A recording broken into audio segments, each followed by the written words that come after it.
And on 20th December, we will have our 200th webinar, and most prominent speaker will be there to speak on catalyst for corporate growth, unveiling the next wave of regulatory reforms. This is the topic we have selected, and we are inviting top short people of the country on the corporate world, regulator, and the lawmakers. Coming to our today's webinar, SEBI issued consultative paper on November 9th to review the definition of unpublished price sensitive information, aiming to enhance regulatory clarity, consistency, and compliance for listed company. Because the definition which was inclusive, some issues were there and people were confused that this is including or not. Then LODR is talking about certain other lists, so they want to bring out this clarity. The proposed changes seek to align with definition of UPSI under the SEBI PIT regulation with event outlined in Para A and Para B of Part A of Schedule 3 as specified in Regulation 30 of SEBI LODR regulation. SEBI has invited feedback on 13 proposals for amendment to the definition of UPSI, and today we'll discuss all these 13 points, their impact and how it can be modified and what is their suggestion. The objective of this webinar is to discuss, deliberate on the proposed amendment to the definition of UPSI, as well as gather suggestions and comments on this consultative paper, following in-depth discussion during this session. Today we have invited the regulator who has proposed these changes, the people from industry, and we want to discuss with them what is their issues, why they have brought out this amendment, what was the need, and the industry person will suggest us that if this law is implemented, what will be the issues, how to modify this, and what types of things SEBI should consider to come out with the new regulation with clarification. So I extend a very hearty welcome to our chief guest for today's webinar, Mr. V.S. Sundaresan. He is Executive Director in SEBI. He is the Chairman of Working Group of Review of Definition of UPSI and the PIT regulation. So you cannot find a better person than this who is spearheading this particular work. He has more than 32 years experience in development, regulation, and protection of interests of the investor in the securities market, and has worked in various capacities in SEBI. Friends, I just can tell you, Mr. Sundaresan, he has a vast experience. He is a reservoir of knowledge. He is very receptive to idea and open to the discussion on changes.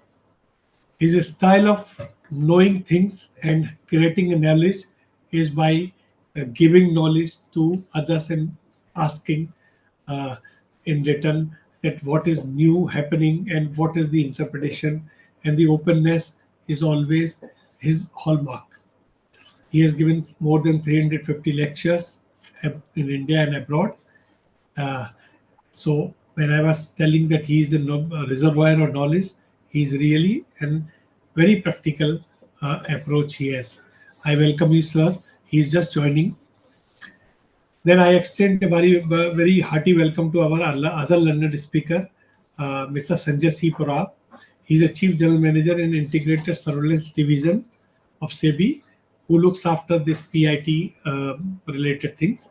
He has extensive experience, and prior to his role in ISD, he worked in the corporate finance department of SEBI, and his knowledge is also superb, and he has worked in various capacity and listed companies work.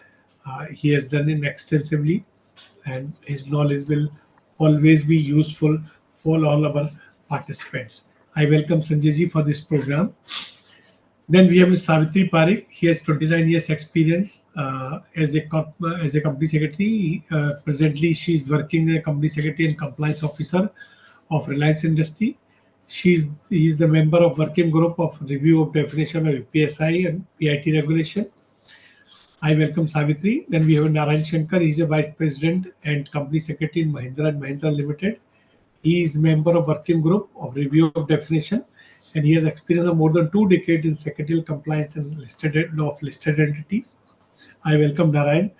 Uh, then we have a Geetika Anand. She is company secretary and compliance officer at Hindalco, and she joined Aditya Birla Group in 2006 and worked in various department of corporate secretarial and restructuring. I welcome Geetika for this program. She will join a little late. Then we have Mr. Pramod Kumar Rai. He is a company secretary and compliance officer of Nestle India. He is a member of the working group review of definition UPSA and the PIT regulation. He has over 27 years of experience, including more than 20 years with Nestle. And Pramod has a vast experience of MNC. And then when he handled his company's compliance, that his board must be asking about the compliance in other jurisdictions where they have a parent company and international other areas also. So his experience of India as well as his knowledge of outside India or other jurisdiction will help us to understand better today. Then we have a Mohini Vaishne. She is partner and head ESOP and Insider Law Service, corporate professional. And Mr. Ravi Prakash, he's associate partner, security law and corporate litigation, corporate professional. So with the galaxy of speakers and the regulator, we will definitely come to the conclusion that what are the changes required in the this regular concept paper, and it will be useful for everyone, regulator also, as well as the corporate world of India. Friends, before starting our this session, I just want to give you the brief things that current definition of UPSI under the PIT regulation 2015, as per regulation 21N UPSI refer, any information related to company or its security that is not generally available likely to materially affect the price of security when disclosed. The definition which is there, it is includes but not limited to only financial results, dividend, change in capital structure, merger amalgamation, change in key manager person, which is presently available. But the proposed definition which is proposed, the purpose of is aim to align UPSI with event specified in regulation 30 of SEBI LODR regulation, especially para A and para B of the schedule 3, which detail material events require disclosure. And they same way they expand list of UPSI events. The proposed changes like change in credit rating, upgrade, downgrade, fundraising decision by the board, equity, debt, agreement impacting management control, JB and shareholders agreement, then fraud, default by listed company, promoter, directors, KMP, arrest of promoter of management, debt resolution plan, one-time settlement, inter creditors agreement, intimation and approval, rejection of corporate insolvency resolution process by NCLT, intimation of forensic audit to detect fraud or misstatement, action order by regulators such as searches, seizures, fine and penalties, award, termination of contact outside the normal course of business, outcome of litigation or dispute that materially impact company, non-formal course guarantees or intimates the affect financials, granting withdrawal, surrender or suspension of key license or regulatory approvals. These are the 13 points has come, and all these points which are there, we want to discuss each and every point on this.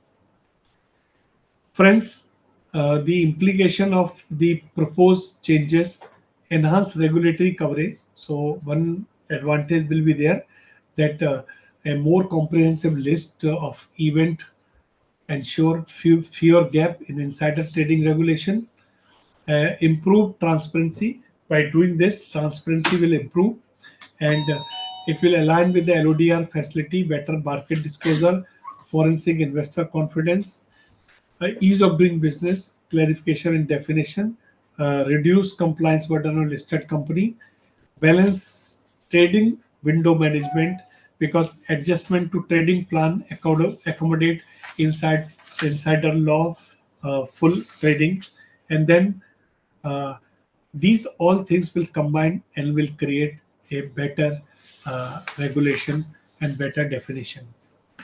The program structure is like this.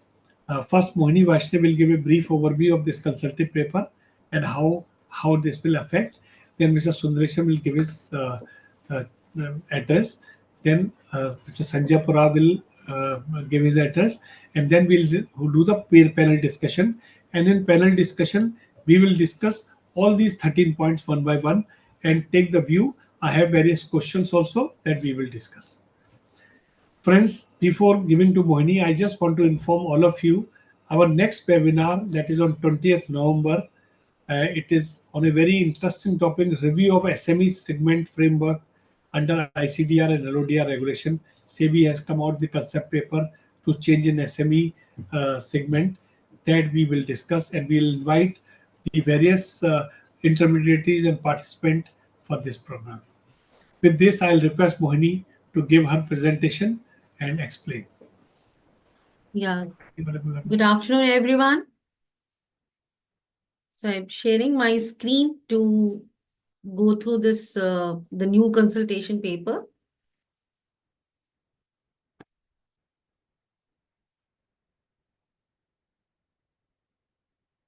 Hope it's visible to everyone. Yes, Mohini, carry on. But just go to slide share. Right. Yeah, it's okay. Fine.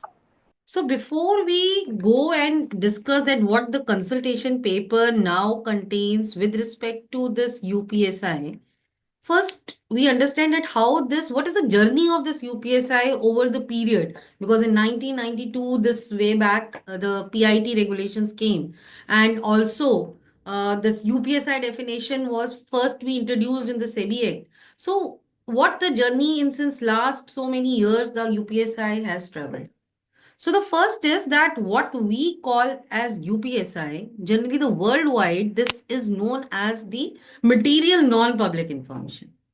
In our India, this SEBI has introduced this UPSI in 1992 SEBI Act in the year 1995 to impose the monetary penalties connected with the insider trading, because insider trading law was in force at that time. Till 2002, this UPSI definition was, UPSI means any information directly or indirectly related to company, and it is not generally known or published by such company for general information, but which if published or known is likely to materially affect the price of the securities of that company in the market. It's similar to what it looks like today. Yes, earlier since beginning, if we can see that these financial results, dividend, merger, all these were there in the since beginning as well. In 2002, again, this definition get amended, and entire definition of UPSI break in two parts, unpublished and another one is the price sensitive information. When it called unpublished, so unpublished is defined means information which is not published by the company or its agent as it and is not specific in nature. And nowadays in this today in the scenario today in the PIT also, it's being included which is not published by the company. Now also in this regulations it has been mentioned. Now what the price sensitive information, when it made separate, they have made that this definition as means any information which directly or indirectly related to company, same, which if published materially affect the price. So unpublished means not published by the company, but if published this. So it breaks into two parts. Now in 2000, when it comes to the new regulations came in 2015, at that time they made that UPSI as any information, same, they kept the same thing. Any information relating to company or its securities, directly or indirectly, not generally available, but if available, shall materially affect the price, and ordinarily but not restricted to the following information. Here we can see in the last, in the when this 2015 regulations came, at that time, it's being specifically mentioned in the UPSI definition, material events in accordance with the listing agreement. That means at that time, initially LODR events, material events being included. But in 2019, when the major amendment came in the PIT regulations, at that time, SEBI removed this word or a clause, material event in accordance with the listing agreement, from the definition of the UPSI. And then what happens is that if I go to the previous slide, that all the events remains here, but now other than these 5 events, any other event can be covered which passes the test. Like it's not in the public, materially affect if it comes in the public. So this is how the discussion on this particular topic, that what all other than these 5 can be UPSI, started. After a gap of almost, we can say, for this 4 years or so, SEBI came out in 2023 in May, a consultation paper to determine ki again whether the regulation 30 of the LODR can be mapped with the UPSI definitions. And on this, the public comments were invited, and that will be the June 2023 around. SEBI received the public feedback on that consultation paper, and we can see that what the public have given the feedback in this regard. So when the SEBI has tried to include the entire LODR regulation 30 in this, then they have divided the entire in 3 parts, and the feedback have been received in 3 parts only. Like the first one, material information versus price sensitive information and materiality threshold for UPSI. For this, the feedback received that all events or information under Regulation 30 of LODR may not have impact on the price of the securities.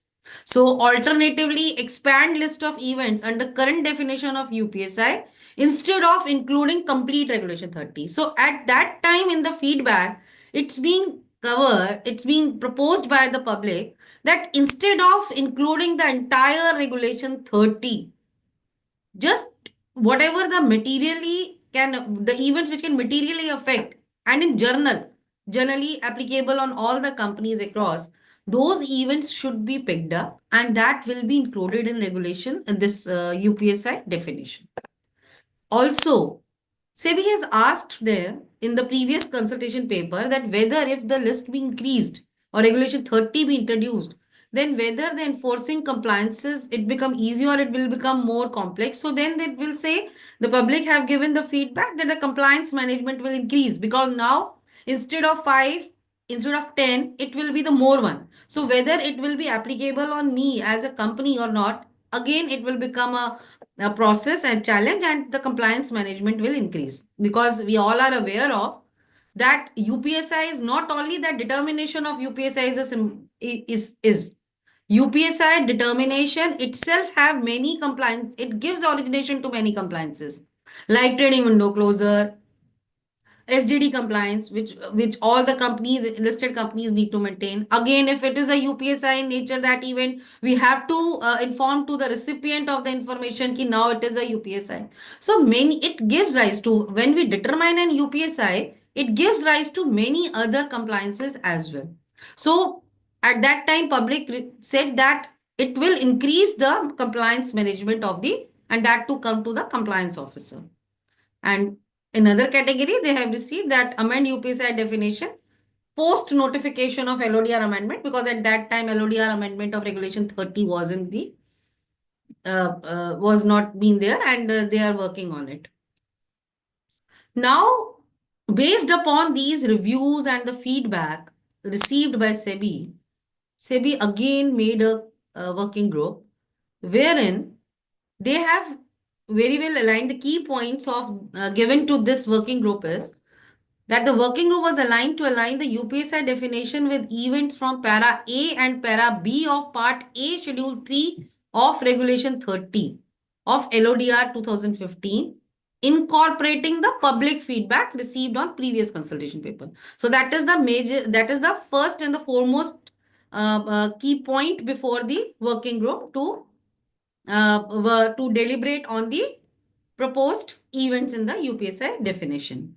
Also, it's being given to the working group that their recommendations do not impede ease of doing business and neither it will impose substantial compliance burden on the listed entities. So these are the key points before the working group to come out with this new definition, proposed definition of the UPSI. So now the this working group proposed consultation paper is before us. To ease out, to understand it better, what we have tried to, we have divided the entire consultation paper in basically three categories, if I say. So the first is wherein the consultation paper says that many of the event in the part A of Schedule 3 of SEBI LODR already being a part of a UPSI definition. Then that's not being included. Second one is the category is that wherein they are not fully, they have been made a part of the existing definition with few or little amendment. And the third category we can say where they are not altogether be specifically being defined in the UPSI event list. So they being included as a new insertion. So starting one by one category. So the first category comes wherein they are already in this definition. So what it's being there and now, so they not be included as a separate new definition in the UPSI. So the first one, it comes to the new rating. So it's being there that it is already in the current definition. Because why the new ratings are being there? For the change in capital structure or fundraising proposed to be undertaken, like the debt and all. So there they have said that new ratings for instrument with listed entities are already either of the above one. So when you are going for change in capital structure or fundraising, you are taking it as the UPSI already. So for new rating, again, you need not to make it as a separate UPSI. So this is why the new rating not been touched upon, and it said that it will be covered under the present UPSI itself. Now the other one in the clause 4, the list of clause 4, like decision relating to dividend declaration and cancellation of dividend. There also they say that dividend when it's mentioned in UPSI, so any proposal, any change, every event of related to dividend already being covered under the dividend one. Similarly, when it comes to the buyback, bonus, reissue of forfeited, or alteration of capital, they all are a part of a change in the capital structure and that already be a part of a current definition of UPSI. So no need to include these as a specific point in the UPSI definition. Financial results. So financial is the topmost, the first of the UPSI, which we all, which is still since beginning is there. Now, the next one, decision on voluntary delisting by the listed entity from stock exchange. So that's also in the present definition, it's being covered like merger, demerger, acquisition, delisting, disposal. So that's also being there in this particular definition of UPSI. So that was the where there is no requirement of these clauses to add and become a part of the new definition in the UPSI. Now we come to the category 2 where we say that event as per the part A, schedule 3, which is not a part of the existing definition of UPSI, but SEBI has tried to insert it as an amendment to the existing UPSI definition. Again, so those events are like change in KMP. Already they are change in KMP, so no need not to Kate again to be mentioned specifically who all KMPs are. Then resignation of auditors, independent directors. Independent directors are KMPs. Then resignation of KMP other than independent director. Then 7D like MD and CEO was indisposed or unavailable to fulfill requirement for a role. So out of these, they have made that all these are there, KMPs are there, but they have made and inserted and amended in this definition itself the other than due to superannuation or end of term, because when it comes to the that change in KMP is there, so because everyone because in many of the companies almost the superannuation is there for the KMP, or end of term of KMP comes, so that by virtue of, because everyone knows that this will be approaching, so that has been excluded. But they have made that included that resignation of statutory auditor or secretarial auditor now be proposed to be included as a UPSI, and it's being there in the KM along with the KMP, the resignation of statutory auditor or secretarial auditor included. So all these almost five clauses being included in one UPSI, one clause of UPSI here. Another one, it comes to like awarding, bagging, receiving, amendment or termination of award, bagged orders, contracts, not in normal course of business. So this in the reorganization point of the UPSI present definition, they have made the amendment and included these awards or termination of order not in normal course of business. So in the merger demerger clause, this award or termination of order or contract not in the normal course of business included instead of being a separate part here. Now the category 3 comes, which is not altogether in the definition of UPSI, but they are a part of LODR regulation 30. So again, considering back to that point, ki all regulation 30 material events not a price sensitive information. So SEBI has deliberated on that and they have come out ki only few of them can be included under the definition of UPSI. So what all the new additions in the UPSI definition because of LODR regulation 30 are? The first is revision and rating. So they have said that new rating is a part of the new instrument which you are going. But if it is the revision in the rating, that will become the UPSI. So change in rating is added as a specific point, proposed to be added as a specific point now. Again, the decision with respect to fundraising. So fundraising proposed to be undertaken, that being included. Where next one is the shareholders joint venture agreement, family settlements agreement. So agreement impacting management and control of the company combinedly will be now a new proposed insertion in the definition of UPSI.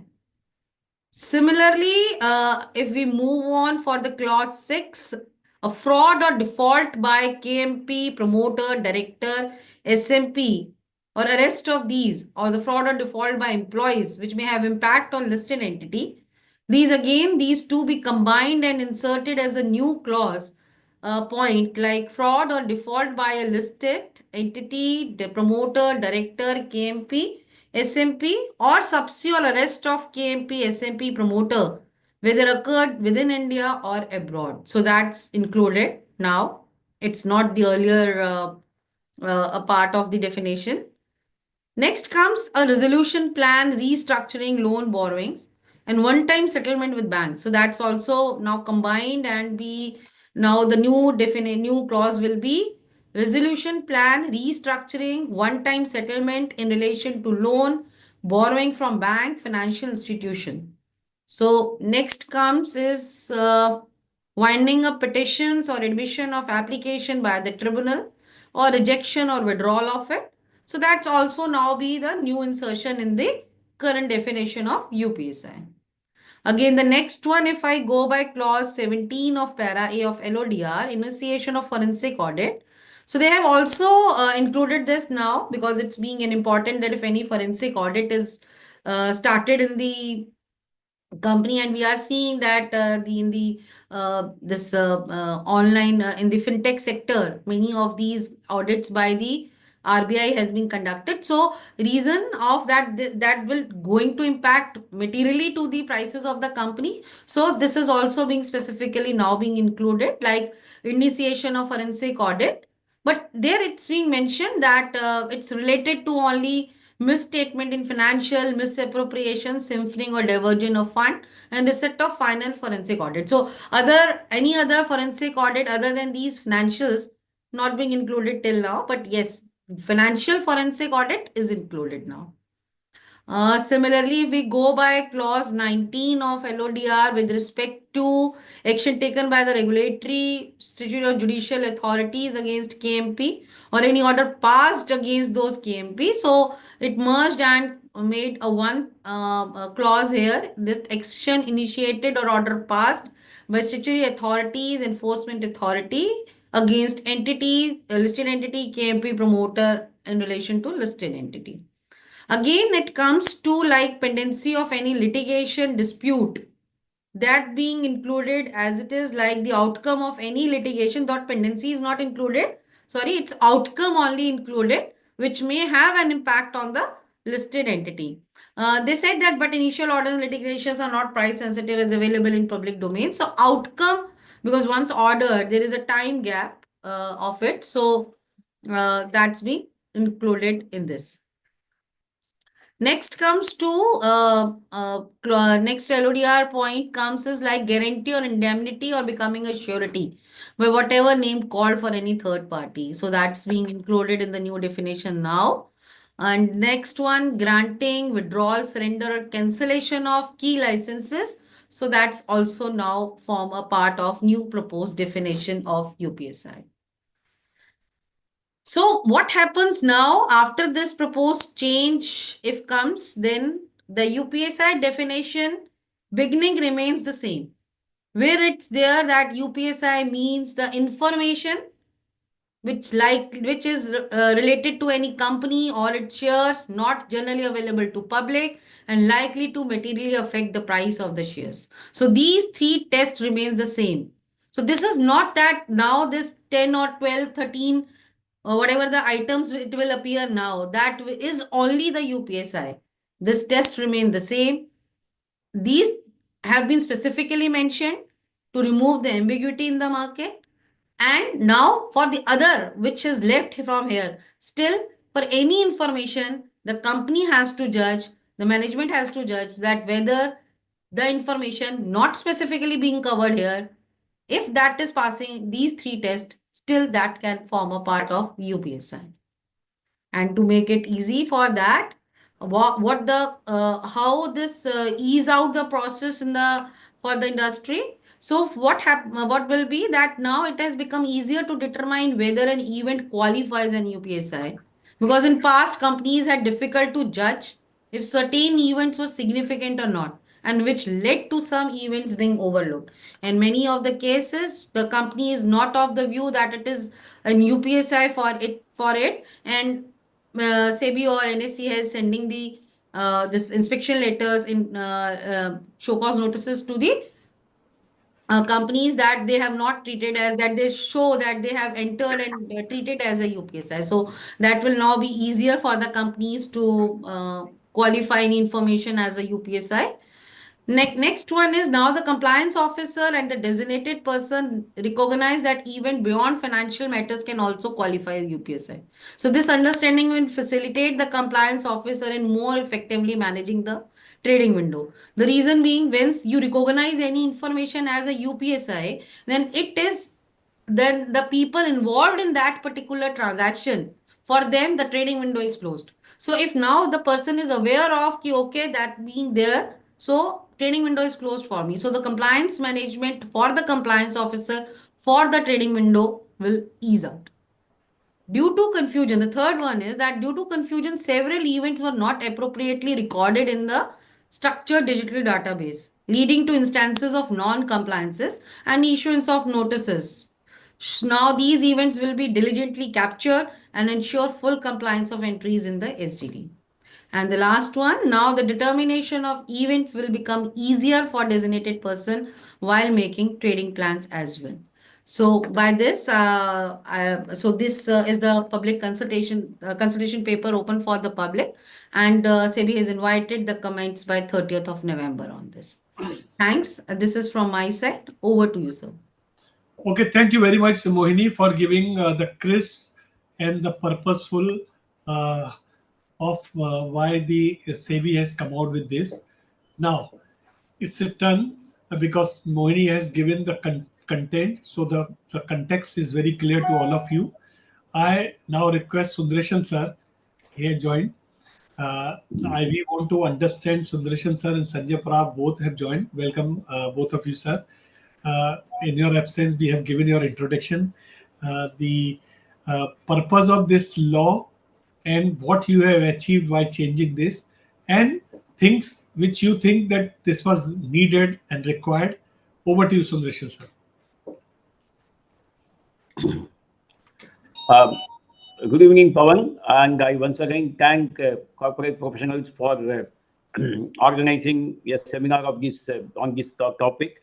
Yes, as Modini explained, a lot of history is there behind making these amendments. A couple of years back, after introduction of this structured digital database, we felt that the corporates will be more responsible and they will be identifying the UPSI out of those material events, because all material events are not UPSI. Therefore, among the material events, they themselves will have a policy, and they will identify which can be termed as, which will fall under the category of UPSI, and accordingly they will keep the structured digital database, which will help SEBI at the time of examining any case pertaining to alleged insider trading. But what we found was some of the corporates were following different practices, and therefore we found that there was no uniformity in treating the material events, where within the same industry, one company considers an event as a UPSI. If the competitor of that doesn't consider it as a UPSI, or within the industry, few people consider, few do not consider. So, inter-industry, intra-industry, we found some of the material events which are obviously UPSI were not considered as UPSI by the corporates. So, there was a deficiency in compliance, or there was a gap, or there was some sort of a misunderstanding. So, what we did, we decided at that point of time, a year back, to bring back the deleted provision that all material events will be treated as UPSI, which was the provision as part of Clause 36 of Listing Agreement. Of course, the Clause 36 of Listing Agreement was only a one-liner. It simply said all material events shall be disclosed by the companies to the stock exchange. Whereas when LODR came into being, this Clause 36 almost become like a 36 page in LODR. So it become too wide. So when we want to bring back the regulation that all material events are UPSI, there were a lot of public comments came, and rightly so. Even the listed companies pointed out that all material events are not UPSI, and therefore completely calling all material events as UPSI is incorrect. And if it is done, compliance burden will increase, and effectively the trading window will remain closed almost entire year for many companies. So we need to find a, what you call balance these two. One hand, there is a gap in the system, which everybody is aware of. At the same time, how to fill the gap? Shall we completely close this gap as if, no air should travel within that? Or whether we should consider this in some other form? So therefore, as we all know, SEBI follows a consultative process. So we formed a working group consisting of top company secretaries and lawyers in the ecosystem. And based on that recommendation, we felt that some of the material events which can be specifically categorized as UPSI. And that is what Modini took you through in the slides, that what is the rationale behind doing that. Now, the only point which I would like to highlight is, whatever the points which we are including now, they have to be read with the first two sentences of the definition of UPSI.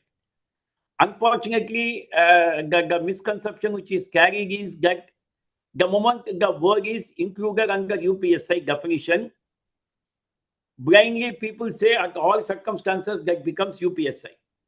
Because the UPSI definition starts with the caveat that anything which is expected to reasonable impact on the price.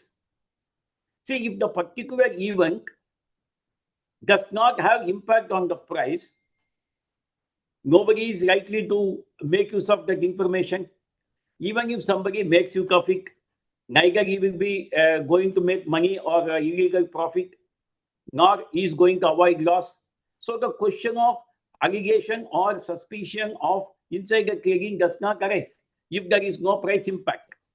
So whatever events which we are now including, just because the event is included, if everybody starts claiming that all events are made UPSI and therefore compliance burden will increase, SDG will become too much to enter, these are all misnomers, misunderstanding to be avoided. The point I would like to say is, and I'm sure Mr. Sanjay Pura will also further expand this talk, that any event has to be read in conjunction with the way the definition starts. Whether the particular event is likely to have impact on the price. Now, whether it will have impact on not on the price, definitely the company or the management will know. If somebody says, I don't know, I mean, this is not acceptable, because I can give n number of examples. The person who wears the shoe knows where it pinches. If he says, I don't know where it is pinching, or when you go to a doctor, if you don't know where the pain is in your body, and if you expect the doctor to find out, that is not acceptable. As a patient, you are expected to know where the body is paining. And if you have a problem in eye, and if you go to a ENT, and then if you say that the doctor made the mistake, it is sorry, it is not doctor's mistake. You have problem in the eye, but you are going to some other person. So the company or the top management is expected to know whether this particular event will have an impact on the price. If so, then please consider it a UPSI and please follow whatever is expected of that. But if you see, out of 10 instances, I am sure you will be writing 9. There is a possibility that in one instance, you may or may not. In such cases, better consider it as UPSI. It cannot be the other way. That one I was confident, so I entered in SDG. In 9 instances, I did not expect, but 9 instances, the price actually had the impact. And subsequently, SEBI comes and says that you have not complied with the regulation, then it will be a problem. So these events, specifically now being included, to be read with the first 2 sentences of the definition, which says very clearly that if the event is likely to have impact on the price.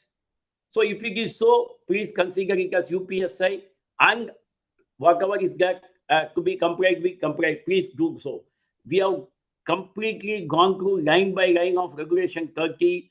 We tried to give benefit of doubt as much as possible.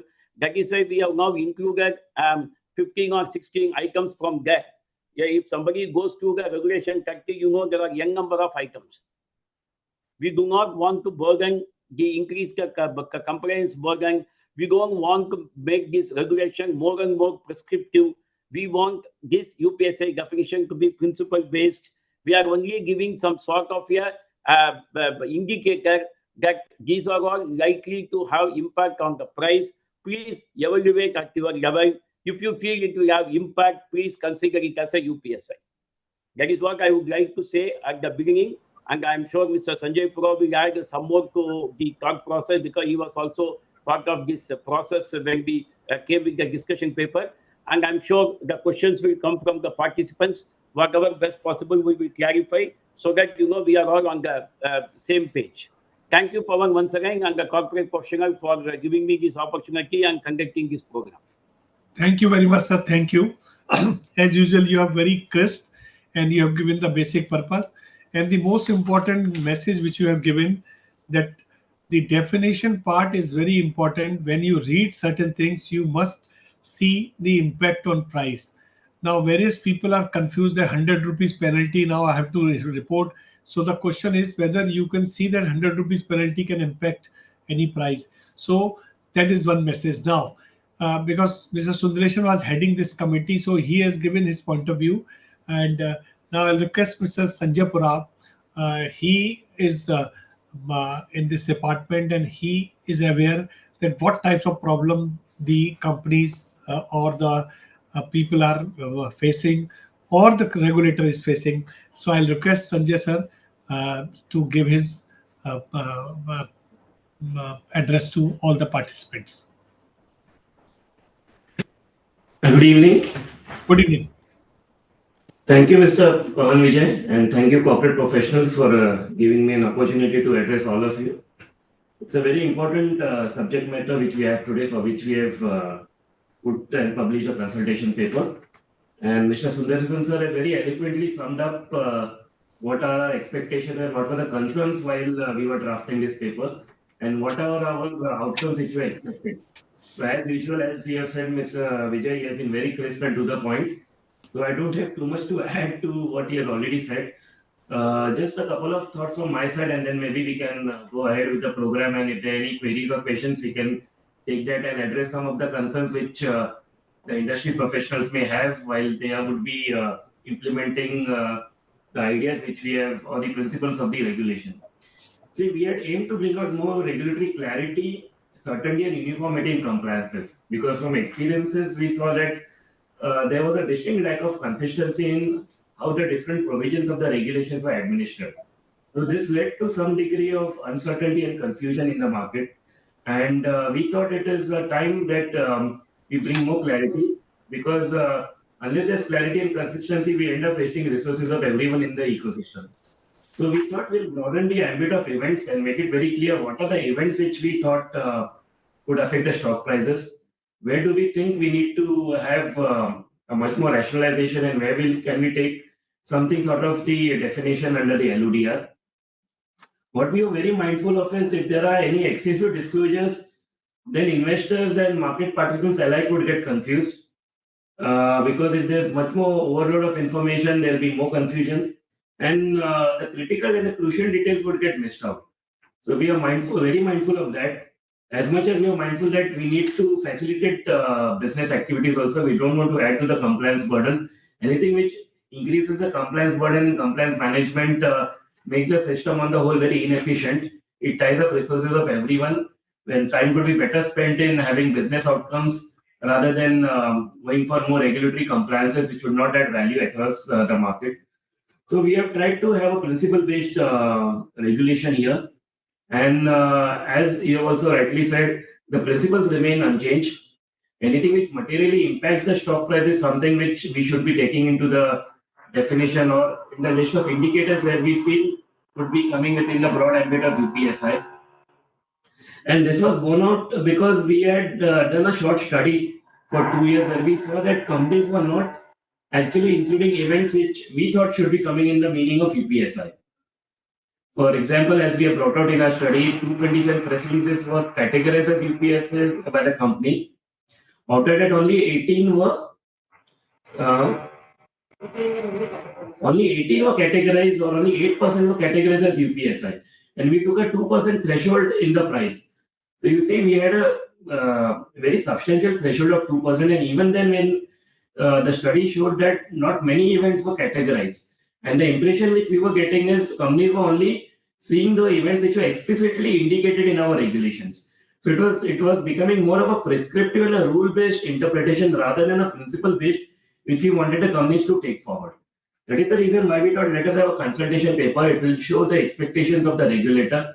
Where do we think we need to plug the gaps? Where do we need to show some signaling and understanding to the market that this is the expectation of the regulator? What sort of events could be, according to the regulator, should be treated as UPSI? Have a broad principle level regulation so that we don't end up complicating matters for the market participants as a whole. And in recognition of that, we have suggested major events. Maybe some of them, for example, could be auditor resignation, change in KMPs, apart from superannuation, major agreements impacting the company, fraud by a listed company, arrest of its key members, fundraising, bank settlements, developments in corporate insolvency processes, forensic audits. That is a very important sort of a development. And we have a specific requirement under the LODR for the company to disclose forensic audit by whatever name called, especially if misappropriation of funds or financial mismanagement or financial misstatements are coming to the fore. Any orders passed by the regulatory or judicial bodies.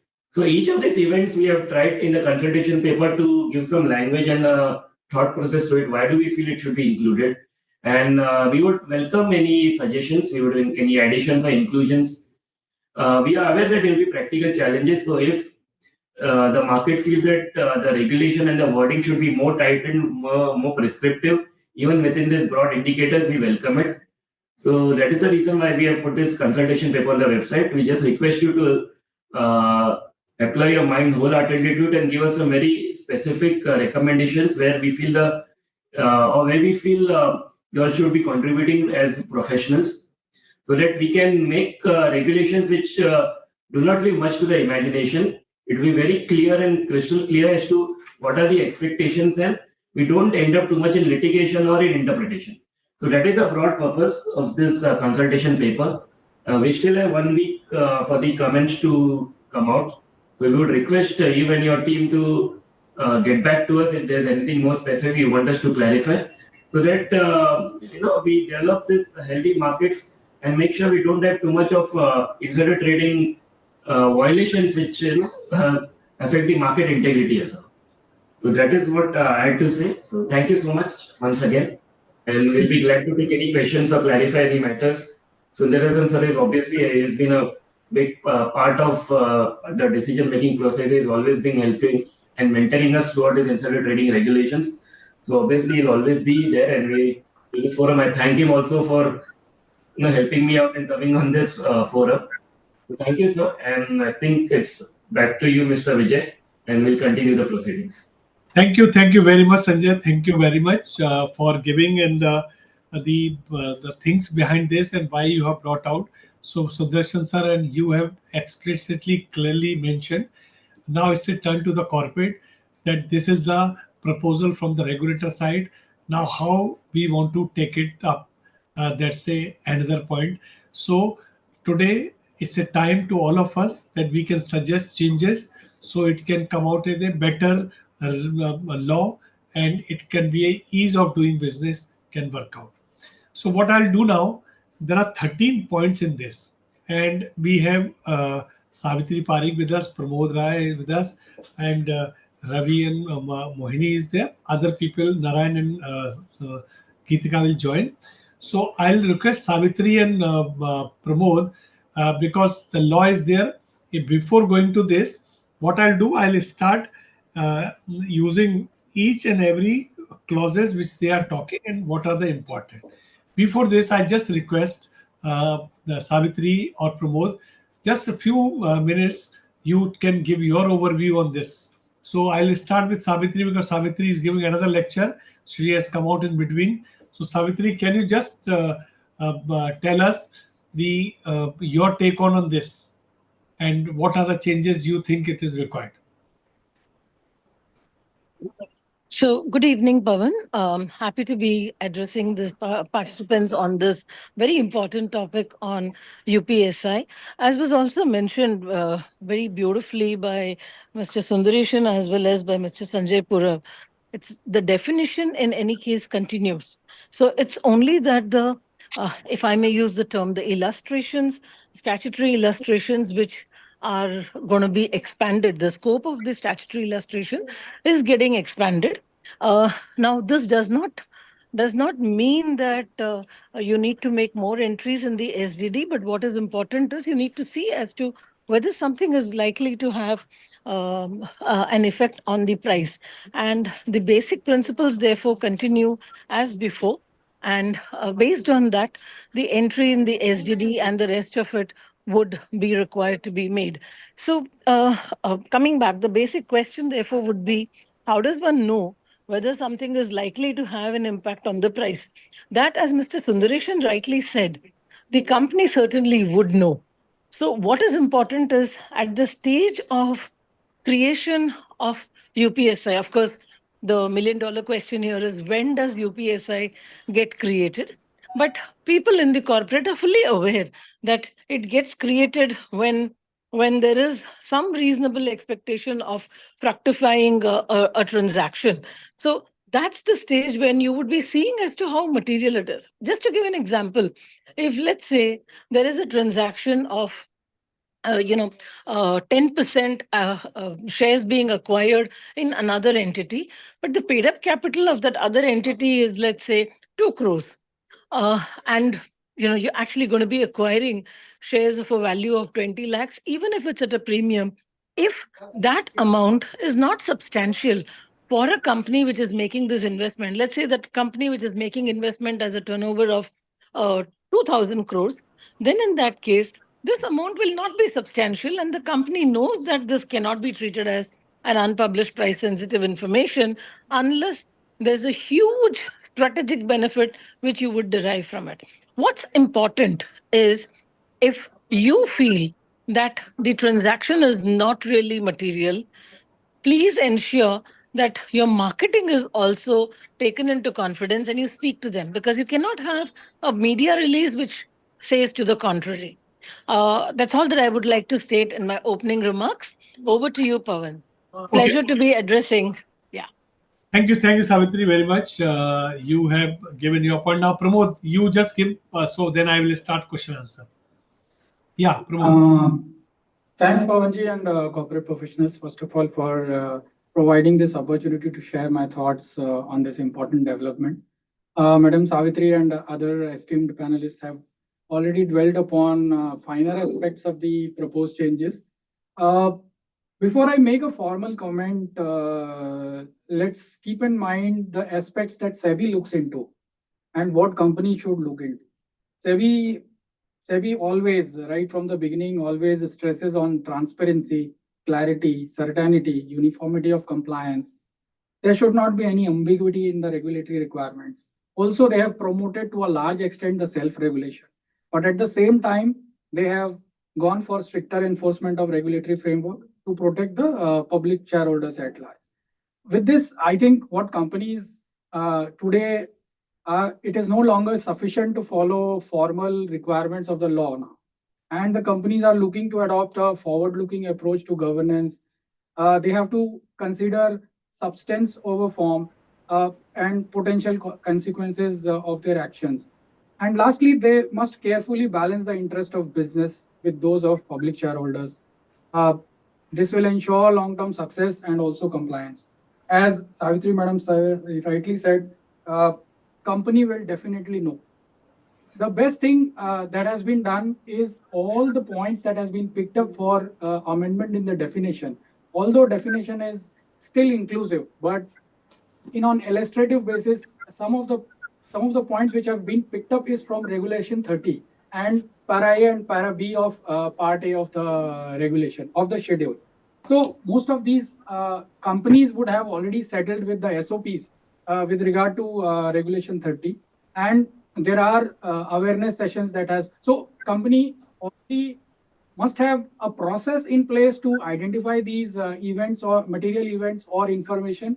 It's only that there is now an added element of whether it would be, if at all known in advance to the to any other stakeholders, it would also ensure that there is a level playing field. Transparency is already ensured by disclosing the material events under Regulation 30, but becoming a price-sensitive information, it will establish a level playing field. For that, there is always debate that will continue to go on, that whether it is a material event or whether it is a price-sensitive event. According to me, there is a complete overlap, and that is the reason price-sensitive information is just a subset of all material events, And lastly, the definition says likely to materially affect the share price. This is the most important part of it.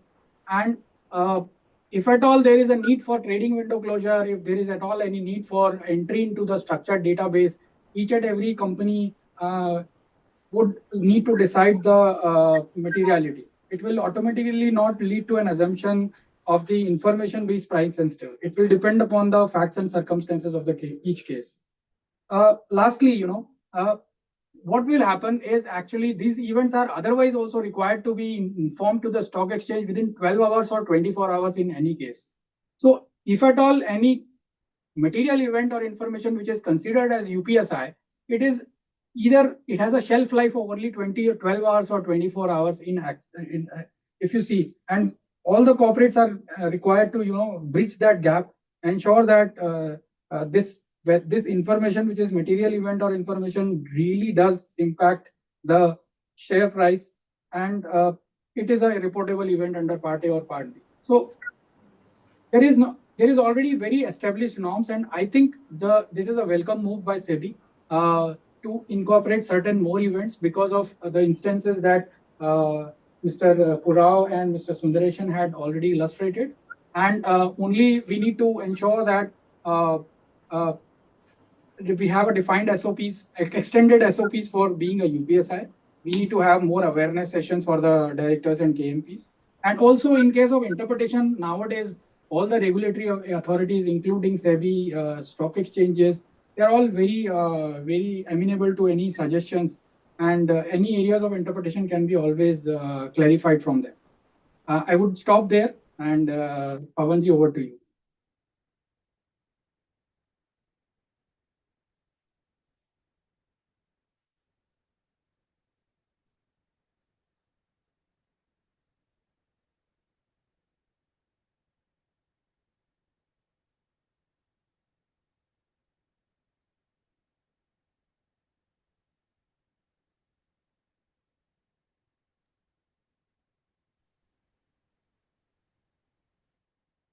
आता है uh,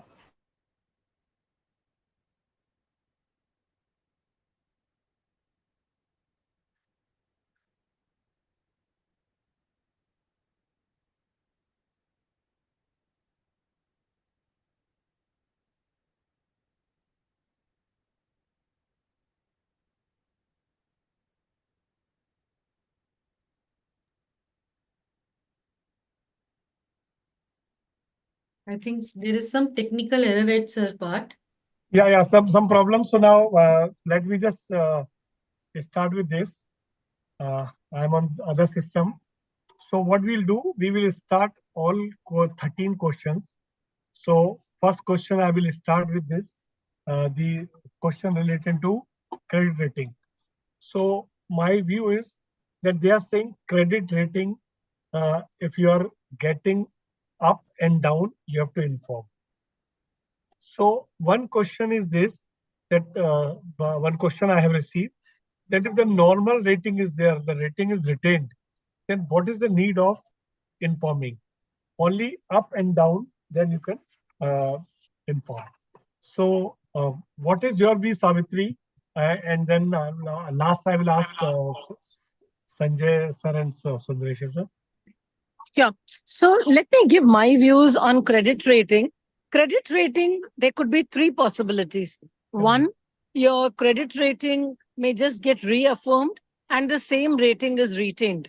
In which case, going by the definition, there is no likelihood of any change in price, and hence it will not qualify as an unpublished price sensitive information.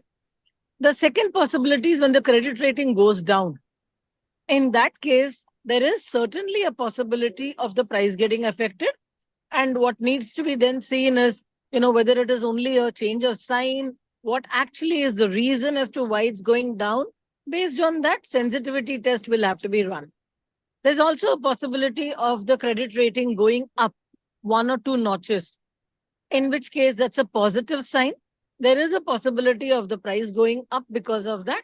One will need to understand and analyze as to what is leading to the credit rating going up. However, in such cases, the stage at which the information becomes unpublished price sensitive information is also material. When the company is sharing, are the materials based on which the assessment is made by the credit rating agency already available in public domain? If yes, it would definitely have been already seen in the form of quarterly financial results, and therefore it would not be said to be price sensitive at all. However, if it is something with the form of a projection which is not available in public domain, then one will need to see whether it is likely to improve the rating or, unfortunately, make the rating go down. So that's the test which one will have to see. Based on that, it will either be an unpublished price sensitive information or otherwise. So, in case it is based on published results, as I mentioned, it definitely will not be an unpublished price sensitive information. Okay. Sanjay sir, you have any view on this? If there's a no change in this, then there's no need to do this.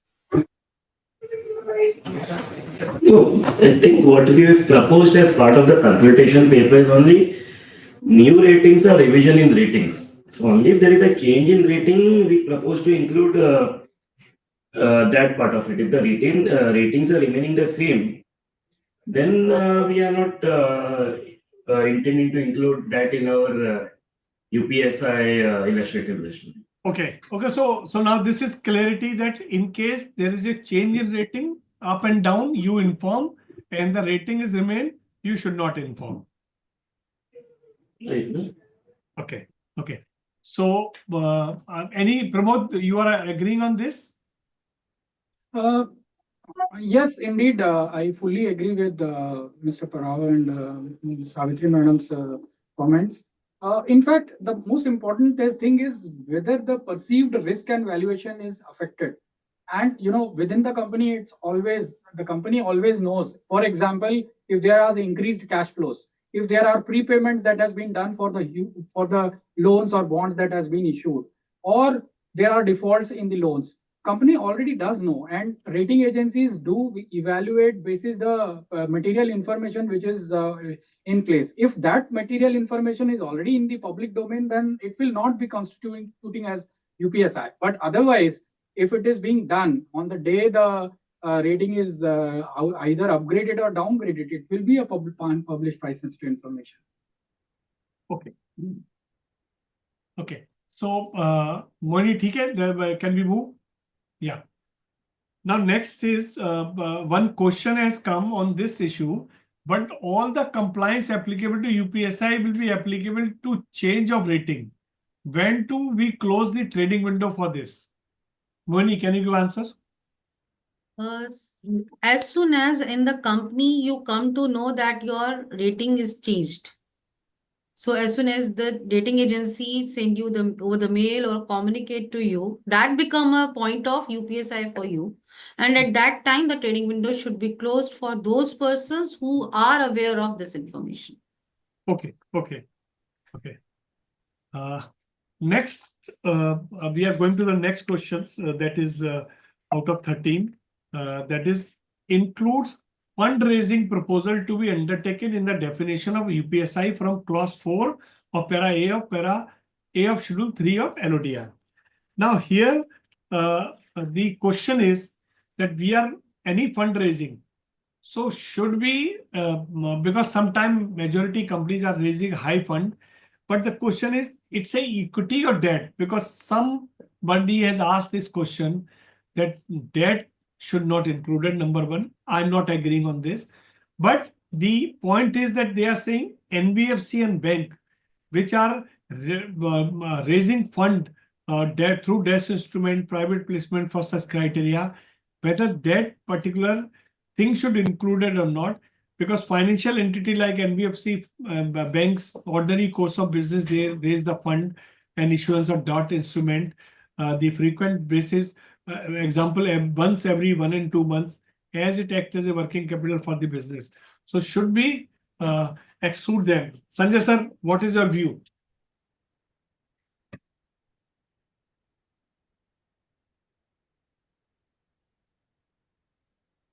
My colleague Meenakshi, who's done a lot of intensive drafting on this, and it's a very specific question, she'll respond to it. Meenakshi. So, to answer this question, first we have to see where this proposal is emanating from. So, which is clause 4 of para A of part A.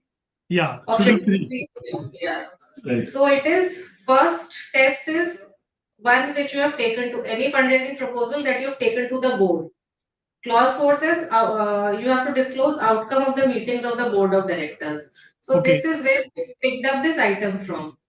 So first test is if you've taken it to the board, it could be UPSI. Second, the question comes where these events, though even going to the board, of your company, but is a regular part of your business for NBFCs and banks, etc. Yeah. So companies with this nature of business, the Industry Standards Forum has already come out.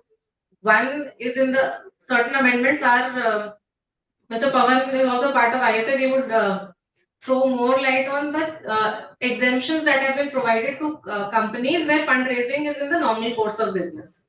So Yes. these tests are there where industry sectors which have peculiarities. So exemptions have been provided for those under LODR, and those similar tests can also be applied here while determining whether an event is UPSI or it is not UPSI. Yeah. So the clear.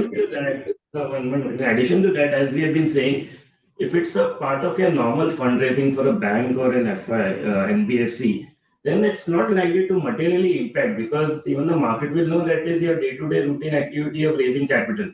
So the first part of the definition or the language of the regulations where we first start giving the illustration, that will actually kick in, and if it's not likely to have a material impact because you're going to do it day in and day out, then obviously it will not come within the meaning of UPSI. That is where, as Sundaresan sir rightly said, each company knows exactly what is what is the nature of the UPSI and when is it expected to come into existence.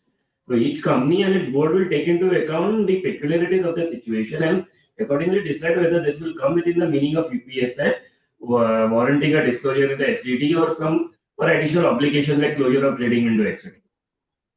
So the message is loud and clear that in case you are taking any proposal for fundraising to the board and this is not your normal course of business, you have to treat it as a UPSI. If something is regular and you are doing this, then this is not required to treat it as a UPSI. But no, as I said, the caveat is likely to materially impact the price. I think we should all not lose sight of those leading principles which are there before the illustrative list. Yeah. So I was giving the same example, Sanjay ji. Suppose a company is normally raising 200 crore, 100 crore, but suddenly they want to increase 1000 crore on the same parameter. It is a price sensitive because you are not doing, though it is a normal case, but the amount is not normal, which you are always raising. So that depends upon, suppose you are raising the higher amount or which is normal, not in normal course, then you have to treat it as a UPSI.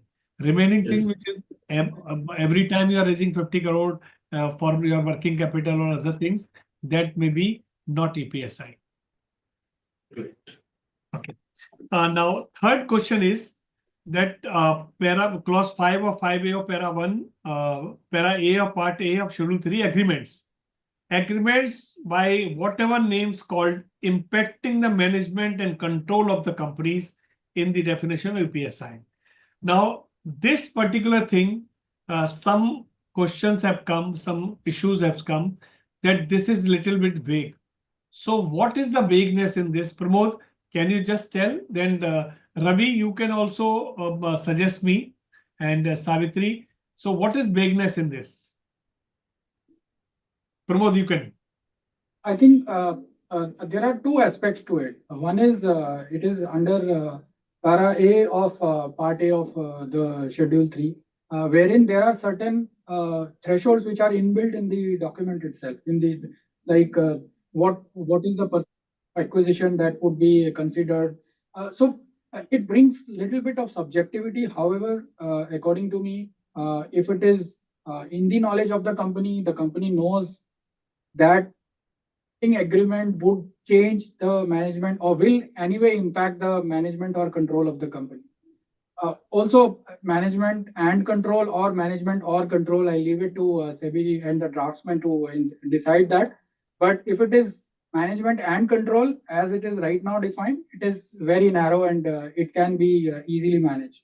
However, if it changes to management or control, then it has a different connotation altogether. Okay. Ravi, you have any point on this, that this is clear, or you want any specific things? I hope I'm Yeah, audible. audible. I'll just come to the relevant portion of LODR from where this has been taken.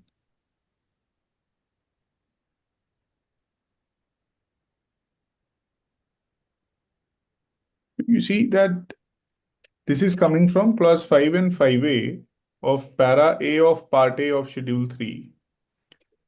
And of course, what Mr. Pramod said is certainly to be looked into by the regulator, that how much the ambit of this provision would be, whether it would be independently on both management and or control, or they should be jointly read together.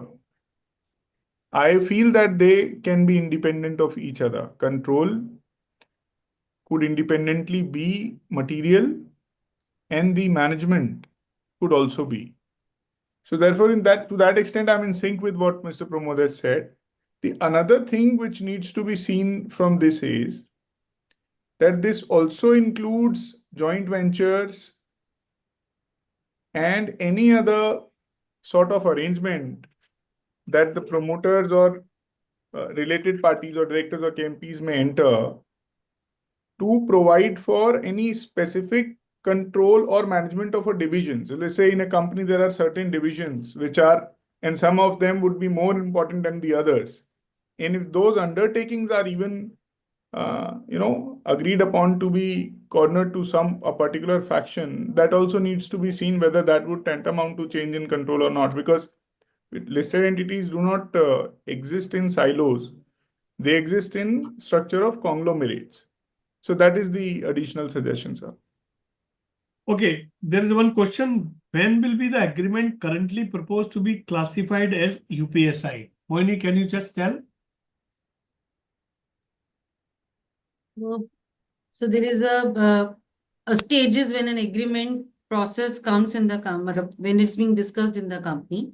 So the general test rule for any UPSI germination is when the probability of going ahead is more than probability of not going ahead. So when in the agreement is at that stage, when it is be sure that yes, the management is going forward in that signing of that agreement, that will be treated as a point when the agreement becomes a UPSI. So till the time drafting stage, discussion stage, this is not UPSI. Yeah, might be there are many of the acquisition process are there wherein the due diligences are being undertaken by the company, and they are not sure, non-binding contracts are there that they will be going ahead with that acquisition or not. So in many of the cases, there is a opinion that once it comes to that stage, the company is sure about that, that will be taken as a stage. But still, it's in subjective. Might be there are many companies wherein the surety is very much prior to that. Ravi can add. Ravi has raised hand in this particular transactions. And so there is a judgment, there is an order of Securities Appellate Tribunal in matter of Rakesh Agrawal. It was an appeal of 2001. There they said that while every agreement is subject to some negotiation, let us consider the question in form of a deal or an agreement or an arrangement that the company is about to enter. So it would necessarily involve an element of negotiation. What this order observed while rendering the observation when this when this information should be considered to be UPSI, they said that a shrewd negotiator, even though negotiations may fail sometimes and they get success sometimes, but a shrewd negotiator, while in midway of the negotiation, can assess that how it is likely to be.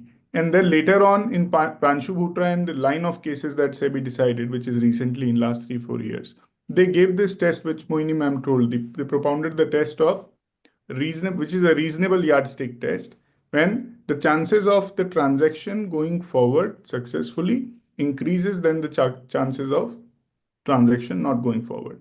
Also, I think UPSI is one of the most elusive concepts. There can't be any clock-like precision test which will tell you at which moment UPSI will germinate. It's like a seed germinating inside the soil. You can't tell at what point it will germinate. Some perceptive judgment and commonsensical approach would be required in these But sort of. Ravi, but that is right. But let me just ask this question to Mr. Sanjay. Mr. Sanjay, what is your view when the agreement will be treated as, because there's a varied views as coming. So as SEBI, what do you feel when the agreement is treated as that this now it's a UPSI? The Sanjay ji is not in the webinar, I think. Okay, okay. Sundarshan sir is Yes, there, sir. but Okay, Moini, you can, Sundarshan sir, can you just tell us?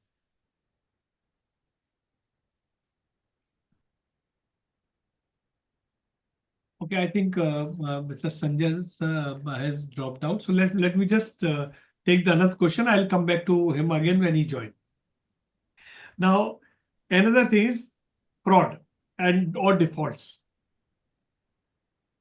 This includes frauds or defaults by a listed entity, its promoter, director, key managerial person, senior management, or subsidy or arrest of key managerial person, senior management, promoter, or director of the listed entity, whether occurred within India or abroad. This is treated as UPSI. So now first is my first question to all the panelists, whether the definition that they have chalked out the list, it is now clear, because they are saying by fraud and by they or arrest. Both the things they have included, and in the upper part and the lower part, both are the common people. There's no difference. So sometimes people confuse that who is arrested, who is not arrested. Okay, and they include the subsidiary company also.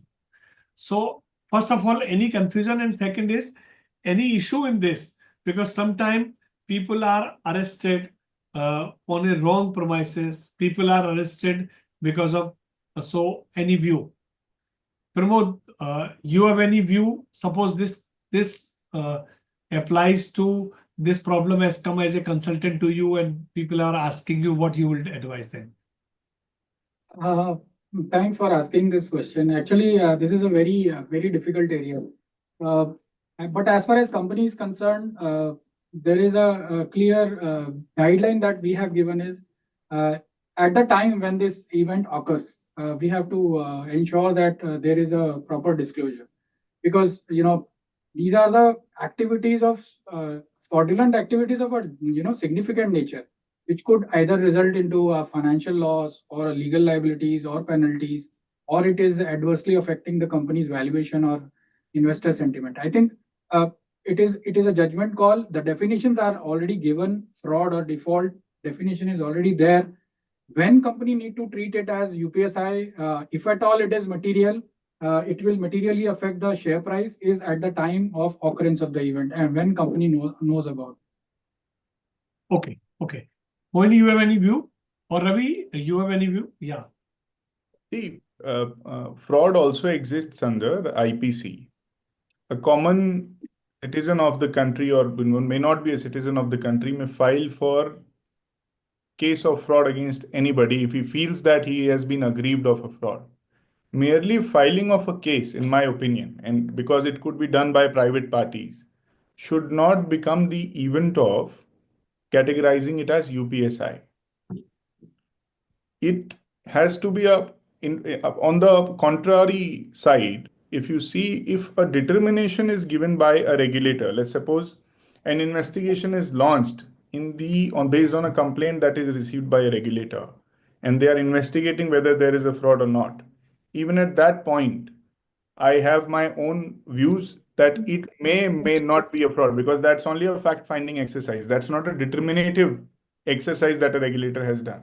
Only in a case where a complaint is filed by a government body where they have determined based on an order that it is a fraud, then you categorize it.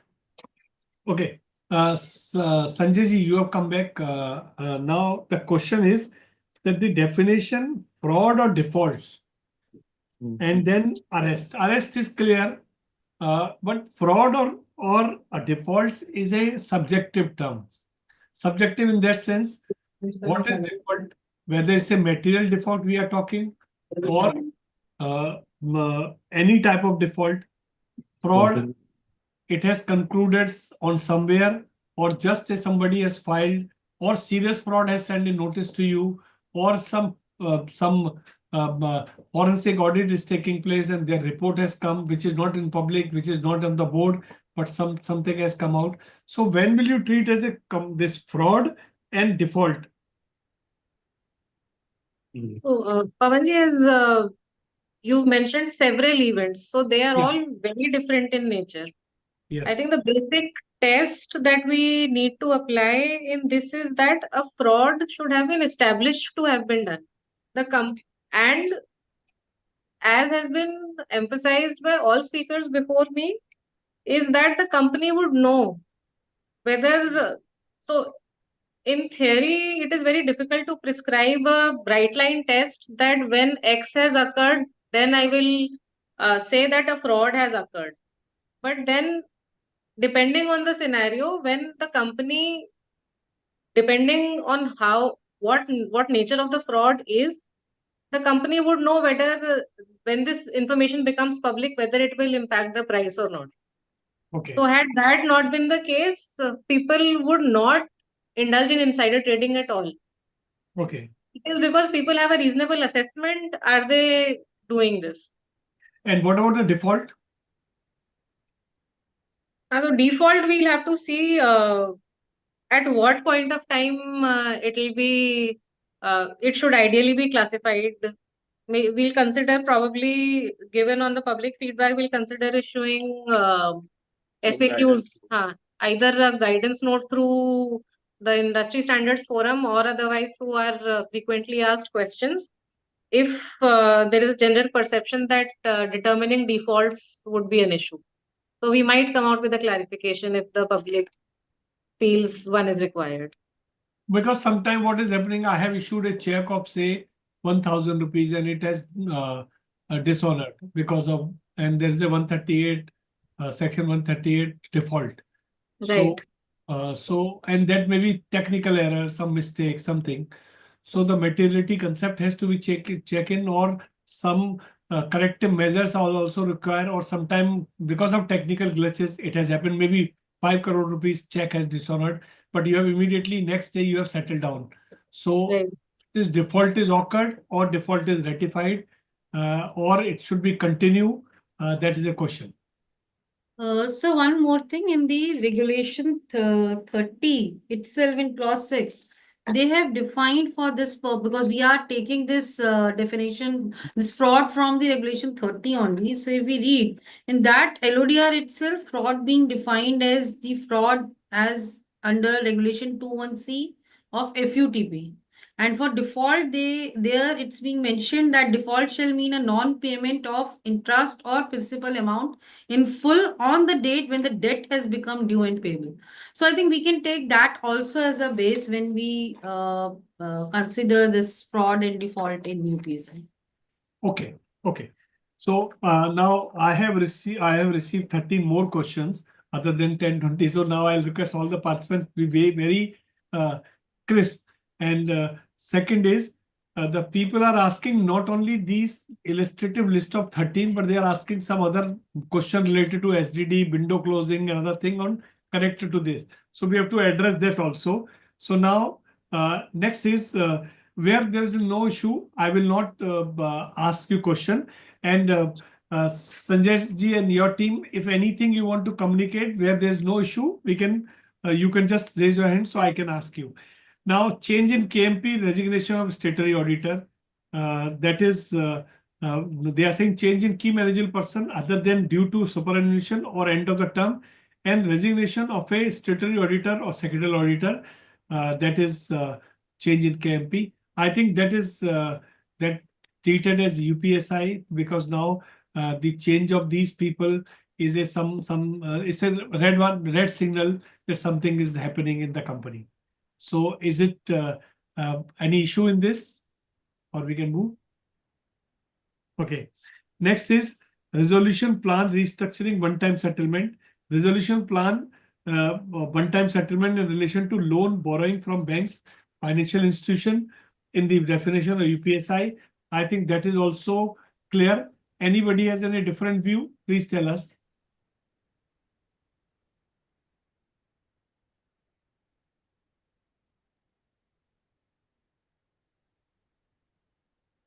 Okay, next we can move the admission of binding of petition filed by any party creditor, admission of application of the corporate applicant or financial creditor for intimation of corporate insolvency resolution process of a listed corporate debtor, and its approval or rejection thereof under the insolvency code.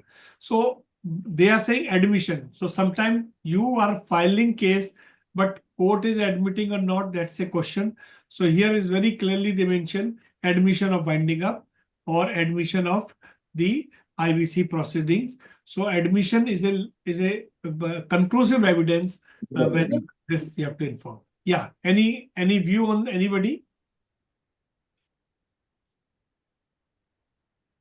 Okay.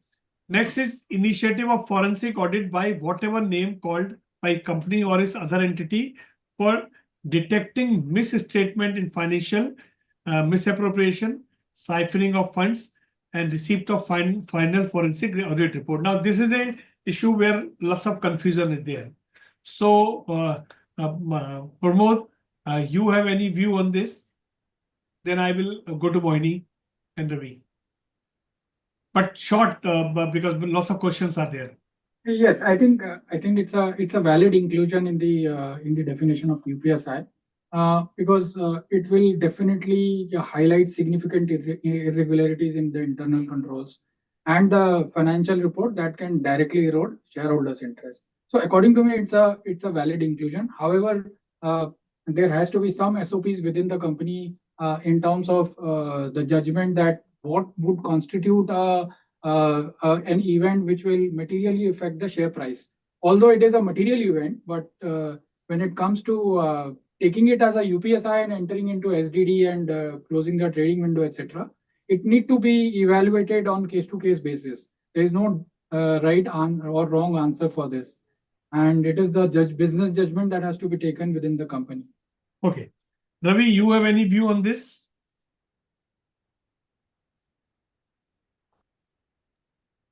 Yes, sir. So this initiation of forensic audit by whatever name called by the company or any other entity. Now this word entity, if it was regulator or enforcement agency, this was understandable. But this word entity, if I understand it in common parlance, same answer. A third party only requesting for initiating the forensic audit or proffering to the company that I want to do forensic audit, I will bear all the expenses. That I don't think so that this situation would be included. Secondly, initiation itself. Let's suppose a company wishes to engage into a forensic audit for reaching to a finding. Now the finding could be entirely different than an outcome of fraud. So I think this needs to be pondered over, that in which cases this enforcement agencies, if they direct for forensic audits, certainly, because they will have some basis behind it. But if management is itself doing, maybe the same reason can be borrowed, because if the enforcement agencies will do it for good reason, management would also do it. So far as the third party entities are concerned, I have reservation that it should be construed as UPSI. Mohini?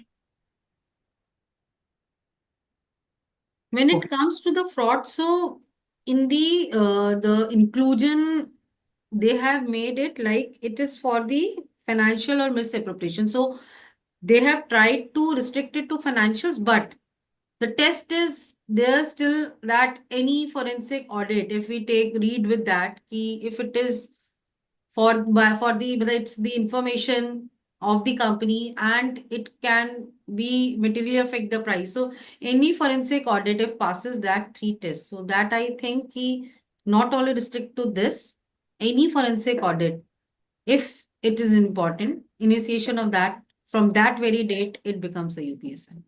Okay. Sanjay sir and Meenakshi, any of your point relating to this you want to communicate? Yes, Mohini is perhaps wanting to cover all bases from the perspective of compliance officers, that better to be safe than sorry, by saying that forensic audit, all kinds of forensic audit may actually be considered for UPSI.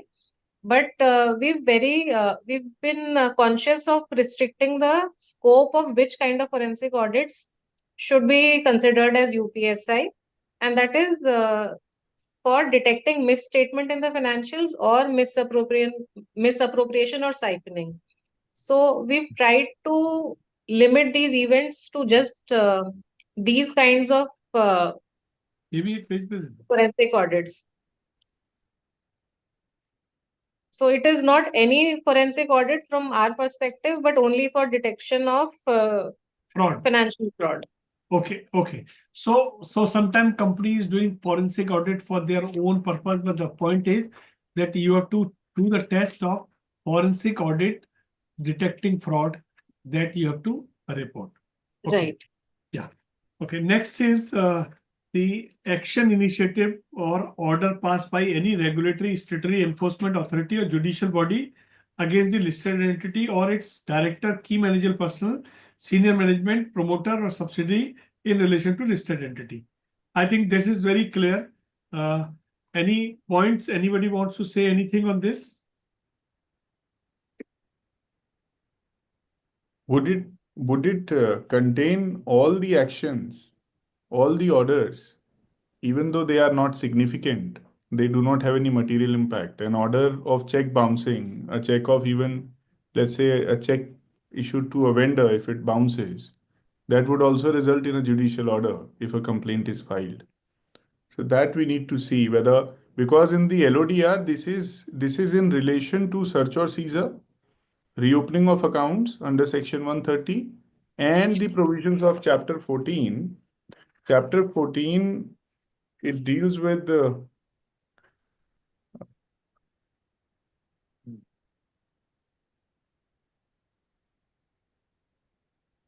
I'm not able to, it's not handy, but this is limited to these. The investigative provisions are there, whether section 212 and SFIO provisions are there, it deals with that.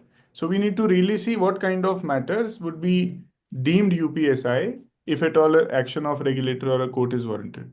Sanjay ji and Meenakshi, there's a one query has come: regulatory action penalty orders which are grievous in grievous in nature may be treated as UPSI and not all action. SEBI may define the materiality limit or threshold beyond that action shall be treated as UPSI, like fine and penalties. And the rationale which they are saying, action can be in any form which may or may not have any material impact on the company. Example, GST order, tax related order, tax order from municipal and any other local authorities, etc., unless they have come out with High Court or Supreme Court. So this is one gray area which require more clarification and more clarity on this. Your views, Meenakshi madam? So as far as what events, whether there should be a materiality test attached to this, while we were discussing as a working group what should and should not go into the definition of UPSI, we did also deliberate whether we should have a test applicable for each event. Okay. So that would have totally shifted the approach of interpreting UPSI from a principle-based approach to a prescriptive approach. Now, Okay. one concern, why that doesn't work is that sizes of companies are different. The impact of a particular event on a bigger company would be very, very different from a small cap company. So Okay. having a prescriptive-based approach, we as a working group thought will create more difficulties than make life easier. So perhaps if I am a company secretary, I would feel that if I have a SOP which is validated by probably SEBI or the Industry Standards Forum, it would make my life easier. But in fact, the feedback we got from people in practice and in the industry is that would in fact create more problems if we have a test for everything. So because then there would be situations where a test is not prescribed, then what do you do in that case? So it is better to stick to a principle based approach. And as far as some level of standardization is concerned, whatever tests are available in LODR or whatever the industry standard forum guidelines have come till now, and there are some guidelines that are in the pipeline, those would come. So those can be taken as a guideline as to what would be the set of events from which you need to consider events as UPSI. So these are two places where company secretaries can take guidance from as far as determination of events is concerned. Okay. And I'll just add there, if you see, we in our consultation paper, we have specifically referred to clause 19 and 20. It's a clause 19 and 20 of para A of part A of schedule 3. It gives some indication of what sort of orders are expected to come in the meaning of UPSI. And Okay. so if there are orders which, if you see the last line, they have said impact on financial, operation, or any other activities. So that gives some sense of what are the expectations with respect to how to treat a particular order as an UPSI. So I think Okay. that is fairly well understood, and since it's a part of the LODR, which is used for when materiality issues are determined, I think we can take a leaf out of that wording of Regulation 20 and come to a view whether this will be coming within the meaning of UPSA, warranting other obligation like closure of trading window and disclosures. So I think that is pretty much clear. It is not as vague as one would think it to be, because we have specified what sort of orders are there, what are the actions initiated. That should give us a good starting point, but notwithstanding that, if it is felt that we need to be much more specific without compromising on the compliance burden and on the principle-based approach, we would be glad to take that forward. Okay. Okay. Now, few things which are, I think, very clear. So I'm not dwelling upon much, like award or termination of order, contract not in the normal course of business. That is very simple because they are saying completion of this, and definitely some award and termination. Only thing is that materiality point is also important, because sometime award and contract which has less significant. So the Sundarshan sir's point is also important. So whenever you are doing this, getting an award, terminating any award, you have to see how much impact it will be on the price of the company. So the price of the company will be there when there's a materiality on very important thing. So that is, I think, don't any issue in this. Outcome any litigation or dispute which may have an impact on the listed entity, that is also very clear, because there is a order, and that order is outcome is impacting companies, listed entities on the share price, and it has a material important. Then next is giving guarantee or indemnity or becoming surety by whatever name called for any third party. Now this is one question where I don't think you should have any anything on the materiality part. So this is very clear. You are giving any guarantee to anybody, you are indemnifying anything, you are becoming any surety, and whatever name you call to the third party, then you have to disclose UPSI. Now people may say, I have given a guarantee of 1 lakh rupees to somebody, and clarity, understand this point. It is not for the company's benefit, it is a third party. You are giving something for third party, so you have to treat it as a UPSI, because the insolvency law is very tough on this part. Now they have covered the guarantor also. So what impact it can come? So I think Meenakshi and Sanjay ji, same thing. What I'm saying is okay. Exactly as you said, because it will impact the financials of the company. Yes. And if it possesses the nature of impacting the share price, then it should be classified as UPSI. See, when you're giving a guarantee for any third party, you're sending a different sort of message to your investors. If it's a normal course, as you rightly brought out, it is in a normal course. No one will think 2 times. But for a third party, you're giving a guarantee or an indemnity, and when it is invoked, it's obviously going to impact your balance sheet. So that's the reason why we thought we'll sort of include it in the illustrative list, because it is something which is not, which is something exceptional, and it's not in a normal course. And it's more likely to have a price impact, and especially when large amount of guarantees are involved, you're giving it to third parties, maybe your promoters or unrelated entities. It's something which should come in the wider ambit of UPSI. Yeah, that's absolutely right. Now, but still, if the industry feels we need to be more specific, or if there are any caveats or guardrails to be built, we would welcome these comments, obviously. Yeah, when I will send you the complete comment of the everyone, I will put it this way, so you can just think that this is the portion, there is a confusion. Yes. Ravi, I have less time now. I have to complete so many questions, so I'm not taking your question. The granting of withdrawal, surrender, cancellation, or suspension of any license, any key license or regulatory approvals. So the question has come to me. The request to SEBI to provide clarification disregard information on non-key license information or approval for allied business may not be price sensitive. So I think this is very clear. If you have any license you are getting, you are withdrawing any license, you are surrendering any license, or there's a cancellation of any license, and that is not the material price sensitive, which is not affecting anything, I think this is company has to take this call. And I don't think SEBI can prescribe each and every point that is clear. So the principle based guidelines is always in such a manner that if this is affecting any price or any license which is cancelled, it will affect the price, that you should go ahead. Okay.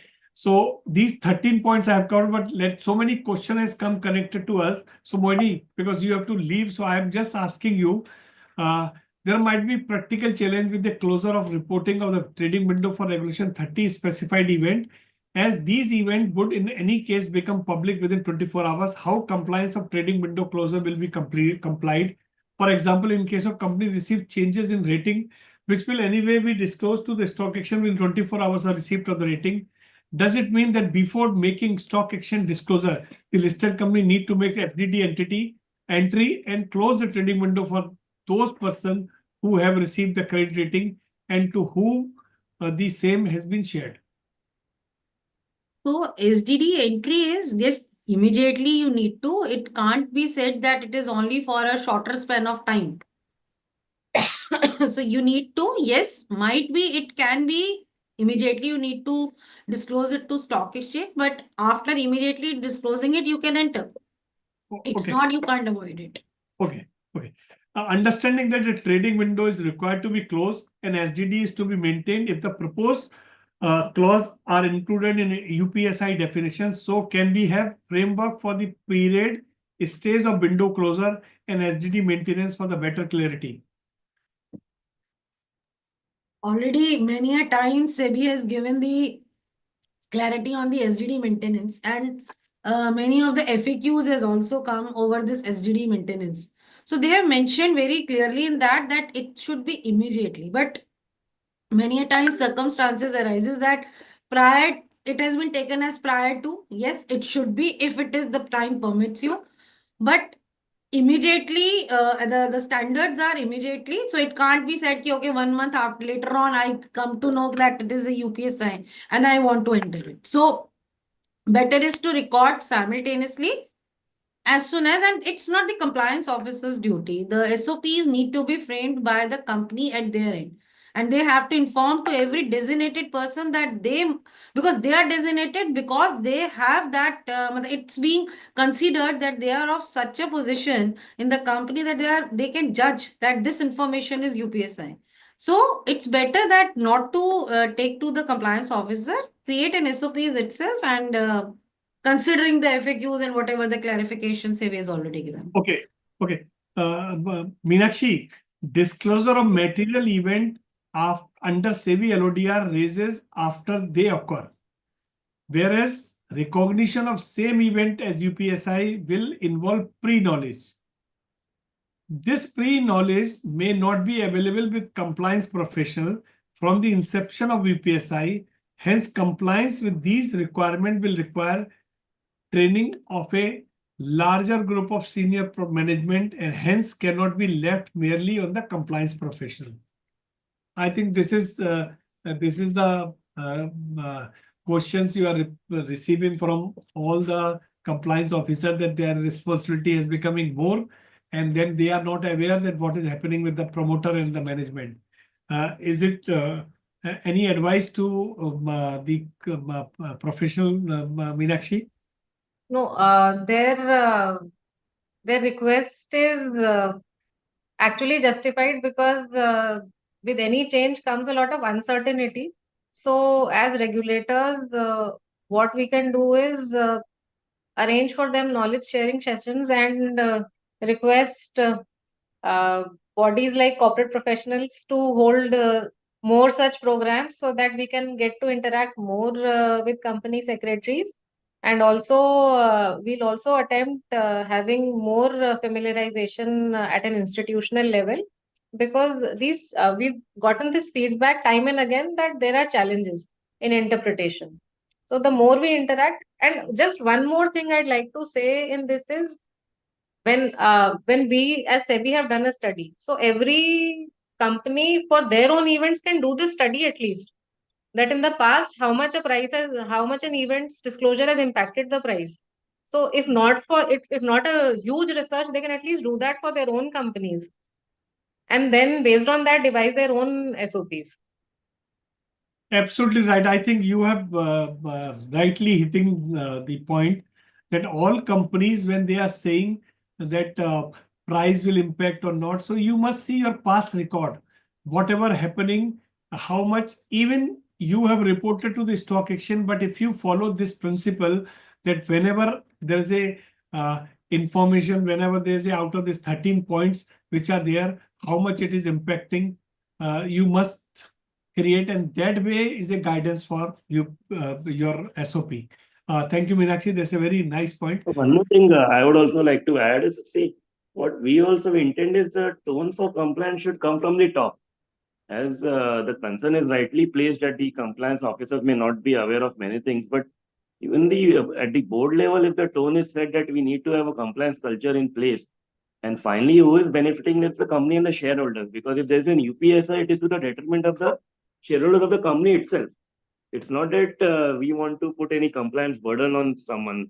Finally, the intent is to have a fair and efficient market which would benefit the company in its fundraising and give a good sense of reputation to the company. So in its own interest, the tone should be set from the top, from the board of directors, and then only the message will flow that we need to have a compliance culture going in throughout the company for whatever compliances are required by the regulator and other agencies. Yeah, absolutely right. Absolutely right. Sanjay ji, for the calculation of materiality, can we use the materiality threshold given under SEBI LODR Regulation 2015? See, materiality and UPSI may not always go hand in hand. One is a post factor and one is a pre-knowledge, as you have rightly brought out. Yeah. So while it can serve as a broad guidance, I don't think we should be totally guided by what would happen in a specific situation. It's a good starting point, but obviously we can't end it there. So, Okay. we can start with feeling, okay, we can do some back testing as a company, as Meenakshi rightly brought out. It's a very good point. Maybe the company can start by evaluating and seeing if it was material, was it price sensitive? Okay. So Okay. that sort of analysis the company does, I think it will be much better positioned than what it currently would be to come to some idea of what it should call as UPSI within the meaning of PIT and materiality under LODR. Those are different things. While they may converge and the lines may get blurred, but it's a good starting point for any company. Okay. Okay. Mohini, for change in rating, till what time the trading window should be closed? For change in rating, trading window should be closed till you have made it public. Once you made it public, trading window closure is over. Okay. Do we need to make any SDD entry for the same updated, same in CDSL, NSDL, SDD pen freezing portal? So if you are recognizing any information as UPSI, so definitely you have to enter that into the SDD of yours. Another point of pan freezing. So till now, the pan freezing is available only for the quarterly closing. So there is no pan freezing by the NSDL and CDSL.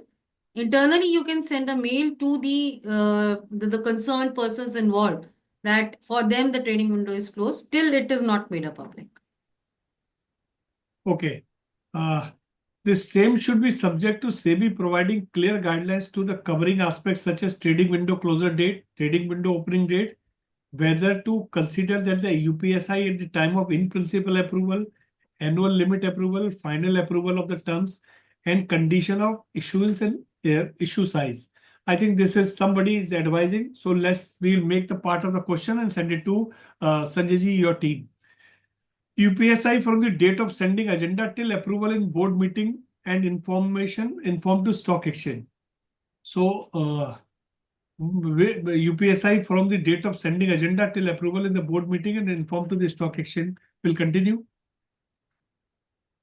I think, so to me, before in UPSI originates not from the day when you send that as a part of an agenda.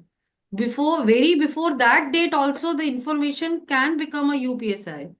Okay. So it's not that on the date of the agenda only it will be the point of origination of UPSI. But yes, once you are sending it and that information is UPSI, so for that entire time, sending an agenda is a private. You are sending on a one-to-one basis. You're not making it public. So it is confidential and it will remain UPSI till the outcome of the board meeting comes. Sanjay ji, this is suggestion which we'll add on to this. Yes, absolutely. Yes, threshold should be given for taking fraud under purview of UPSI. That I will send it to you. So you, because we have already discussed this issue and clarified. They are saying what will be the stage of treating fraud default as UPSI when the report is finalized? No, if we are giving a finding of fraud, for example, then it will, and the time at the time at which it is communicated, that would be a good starting point. It will Okay. depend on where is the assessment of fraud coming from. Okay. Okay. Meenakshi, what is the meaning of forensic investigation? All whistleblower complaint get into forensic investigation within the company. When it is a company has to intimate the time of initiative of forensic audit or at the time of conclusion of the audit. Till the audit is completed, the company will not know whether it is material or not. Because they are saying that we have started this, but when the audit has completed or concluded, then we come to know that it's a material or not. So what is the timing they should inform? So I think when the report is finalized, that time it should be there. Yes, based on discussions, it seems that when it is finalized, it should, and before it becomes public, that should be the window between which it should be considered as UPSI. Yeah. So based on suggestions, we'll examine how to tweak the language of this particular event. Yeah. And another question has come. Few events like fraud, defaults, intention of the resolution plan, when comes to the notice of the company is required to be disclosed under Resolution 30, then the purpose of classifying as a UPSI will not serve the purpose for short time, as the information will anyway be public pursuant to Regulation 30 disclosure. So that is also a suggestion which I will mention to you. So any language you have to take, you can do. Right. Intimation of forensic. Mr. Vijay, Yeah. what I would also request is, in case you can come up with alternatives of language, it will be great actually, so that we would be in alignment with what is the expectation of industry with respect to a particular language or a thought process.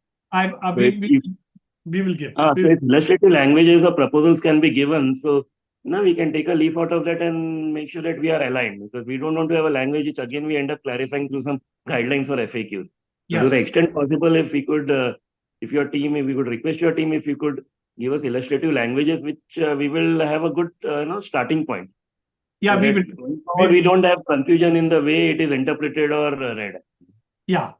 They have included subsidiaries director, KMP, SMP. Other than those discussed, can we ask for confine the above official as material subsidiaries? I think this question is not very clear. Intimation of forensic audit by company. This we have covered.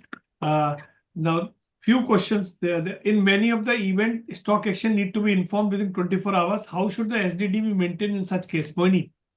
Already replied that if it is for a shorter time period, still you have to maintain. Okay.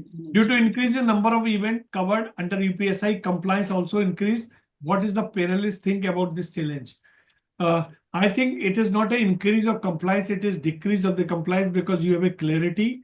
The more confusion and more burden comes when there is no clarity. If there is a clarity, number is not important, clarity is more important. So it will not increase the burden. Whether there is any formula to determine materiality in the UPSI. Pramod, do you think as a company secretary of Nestle, You have a formula to determine materiality, or you are doing something? How you are absolutely not. Again, I say that it will all depend upon facts and circumstances of each case.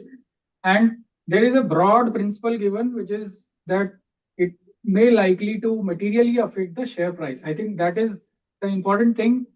The guidelines may have certain, for example, market rumors now is a very good guideline where either 3% or 4% or 5% based on the share price.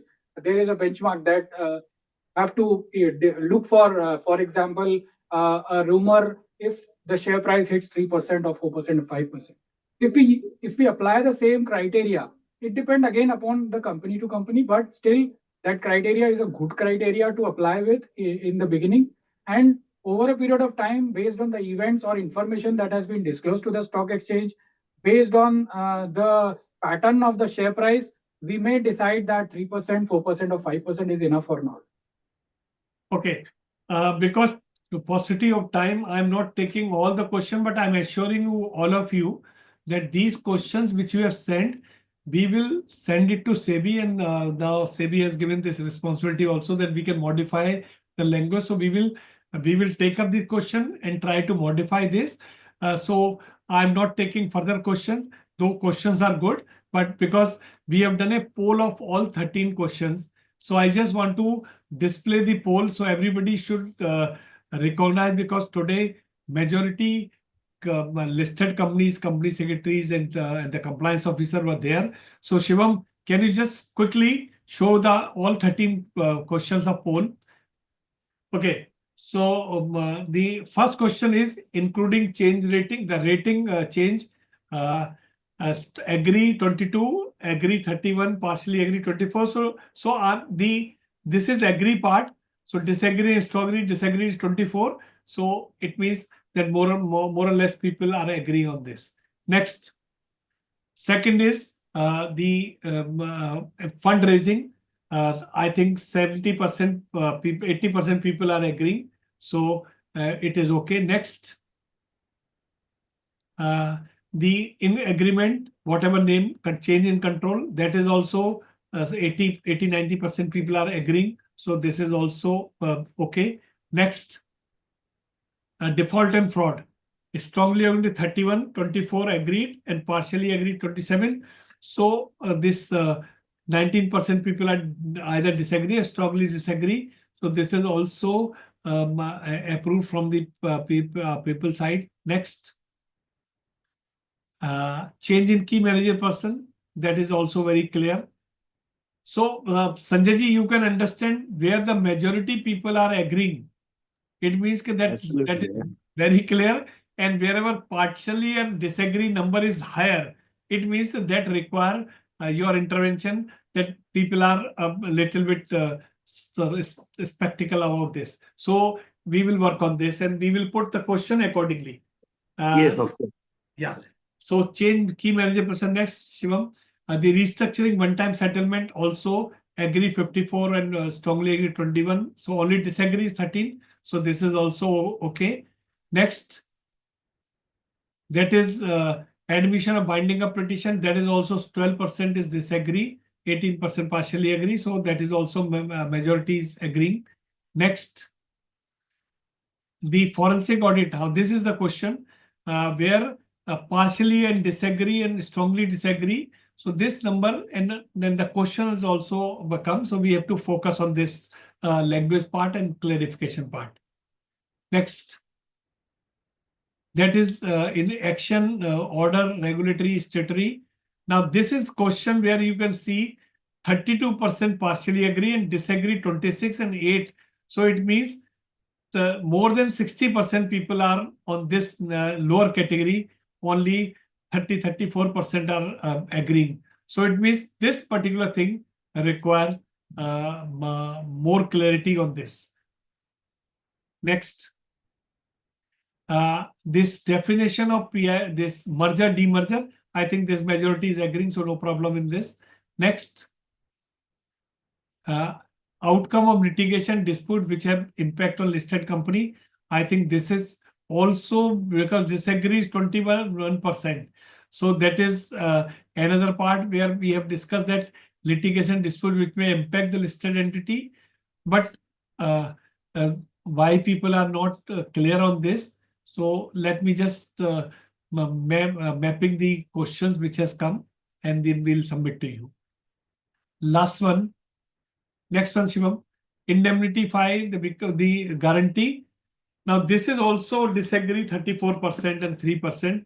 So this is a question, though we have Sanjay ji as Meenakshi has clearly defined that you are giving to third party something, and here is still people are 34% people are saying disagree and 19 partially agree. So agree is not much. So that's why this is also require a thorough understanding on this. Next part. The surrender, withdrawal, cancellation, suspension of key license. I think this is 59, 60, 70% people are okay. So this is okay. Next. So, so now you can understand this, the example of this collecting all these 13 points and their answer. It's indicative that why, how the people are clear and how people are not clear. So where the marks has less, we will share with you, Sanjay ji, the poll which we have conducted. And this poll, we should see the number on which people are not agreeing or partially agreeing, that require more thorough discussion on this. So whatever points we have received, we will pass on and we'll give it to you. Now it's a time to close this session because we have already exceeded 10 minutes. So I will start with Mohini, and you can just in 30 seconds, you can sum up your point relating to this topic. After seeing the poll result, to me, I understand that the industry has already, the management has already developed the culture that they understand now that what is UPSI for them. So that's good that before that list come, if the people are adopting these practices, it definitely be a good governance practice. Okay, Ravi. So I think information reigns supreme. That is very clear. And secondly, is that under PIT, it is not merely the final disclosure that matters. It is the preservation and protection of information that is at the heart of this regulation. Unless until something which categorization of which as UPSI is prejudicing the business or the governance, it should be allowed. That is the test we should go for, because protecting UPSI serves a bigger purpose and larger purpose. Okay. Pramod. I completely agree with Mohini and Ravi in this regard. And see, the purpose of UPSI continues to be providing level playing field to all the investors, irrespective of their position as a promoter, director, retail shareholder. And the more clarity and certainty we bring to the regulations, the better it will. Okay. Okay. So Meenakshi, your final comment. Then Sanjay ji, your super final comment. I hope the industry participants after this today's seminar have understood the perspective from which the regulator is proposing these amendments. So as Pavanji, you also said, these amendments will bring more clarity. We as regulators don't intend to make life difficult for the corporates, but these amendments are proposed so that both the industry as well as the regulator are on the same page, at least as far as these particular events are concerned. Yeah. So that's what my outtake. Yeah. So Sanjay ji, your final comments. No, final comments. I've already spoken what is the regulatory intent, and all we want is that there should not be any information asymmetry and people benefiting out of that asymmetry to the detriment of the company and shareholders. So the more systems and processes companies have, and the more they understand the importance of UPSI, the need to protect it, the need to give it only on a need to know basis, the more they also will be safeguarded and their reputation will be protected, integrity of markets will be maintained. So we hope this amendment which we are proposing in the consultation paper, which is a precursor to that, goes a long way in sort of triggering a new thought process in companies that we need to get more serious about what UPSI is all about. How do we preserve this information? That's all we have to say for now, and we hope we get a lot of comments from your side, because we would like to really align this with what industry wants us to do and make life much more simpler for industry. We also don't want to indulge into unnecessary litigation and investigations.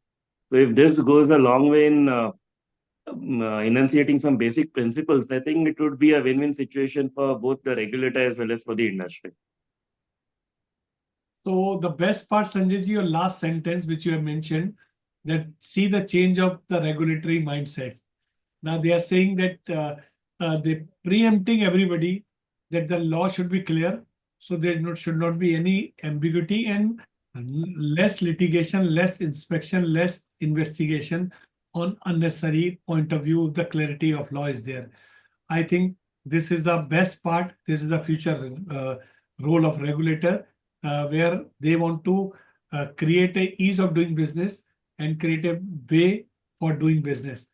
I think today, normally we are doing few polls, but this time we have done the all 13 questions poll, and the interesting point which has come out that where there is a less marks, it means there is a confusion, and people and we should focus on this, that what is the issue and how we can come out with way. So on behalf of all participants, I thank regulator and the other panelists, but I can assure you, I especially Pankaj, you have given a good suggestion, Pankaj Goyal. We will add on before all these points, all 13 points, we will write all the suggestions. We will try to give the draft also. And there are some other than 13, like SDD, when you have to enter into SDD, when you have to report to, when all these things will be there, that we will submit to SEBI, that these are the issues which is coming with this consultative paper. So when the last date is there, they should give they should come out with a better regulation, clear regulation, and that can solve the purpose. So thank you, Sanjay ji, thank you, Sundareshan sir, thank you, Meenakshi, and thank you, Pramod, Savitri, Mohini, and Ravi for participating. And thanks all participants, those who have come. It will useful. So friends, thank you everyone. It's a time to close, but I just want to inform you this journey of knowledge sharing will continue, and the next webinar is on 29th November, and that is a now hot topic, SME IPO. So SEBI has come out with consultative paper. So we are discussing a review of SME segment framework under ICDR and LODR. SEBI has suggested various changes. So we will discuss all changes. We will take view from the market participant. We'll take view from the professional and the promoters. That is the structure of the next program. Till then, thank you very much. Good night. Good night. Good Have a night. nice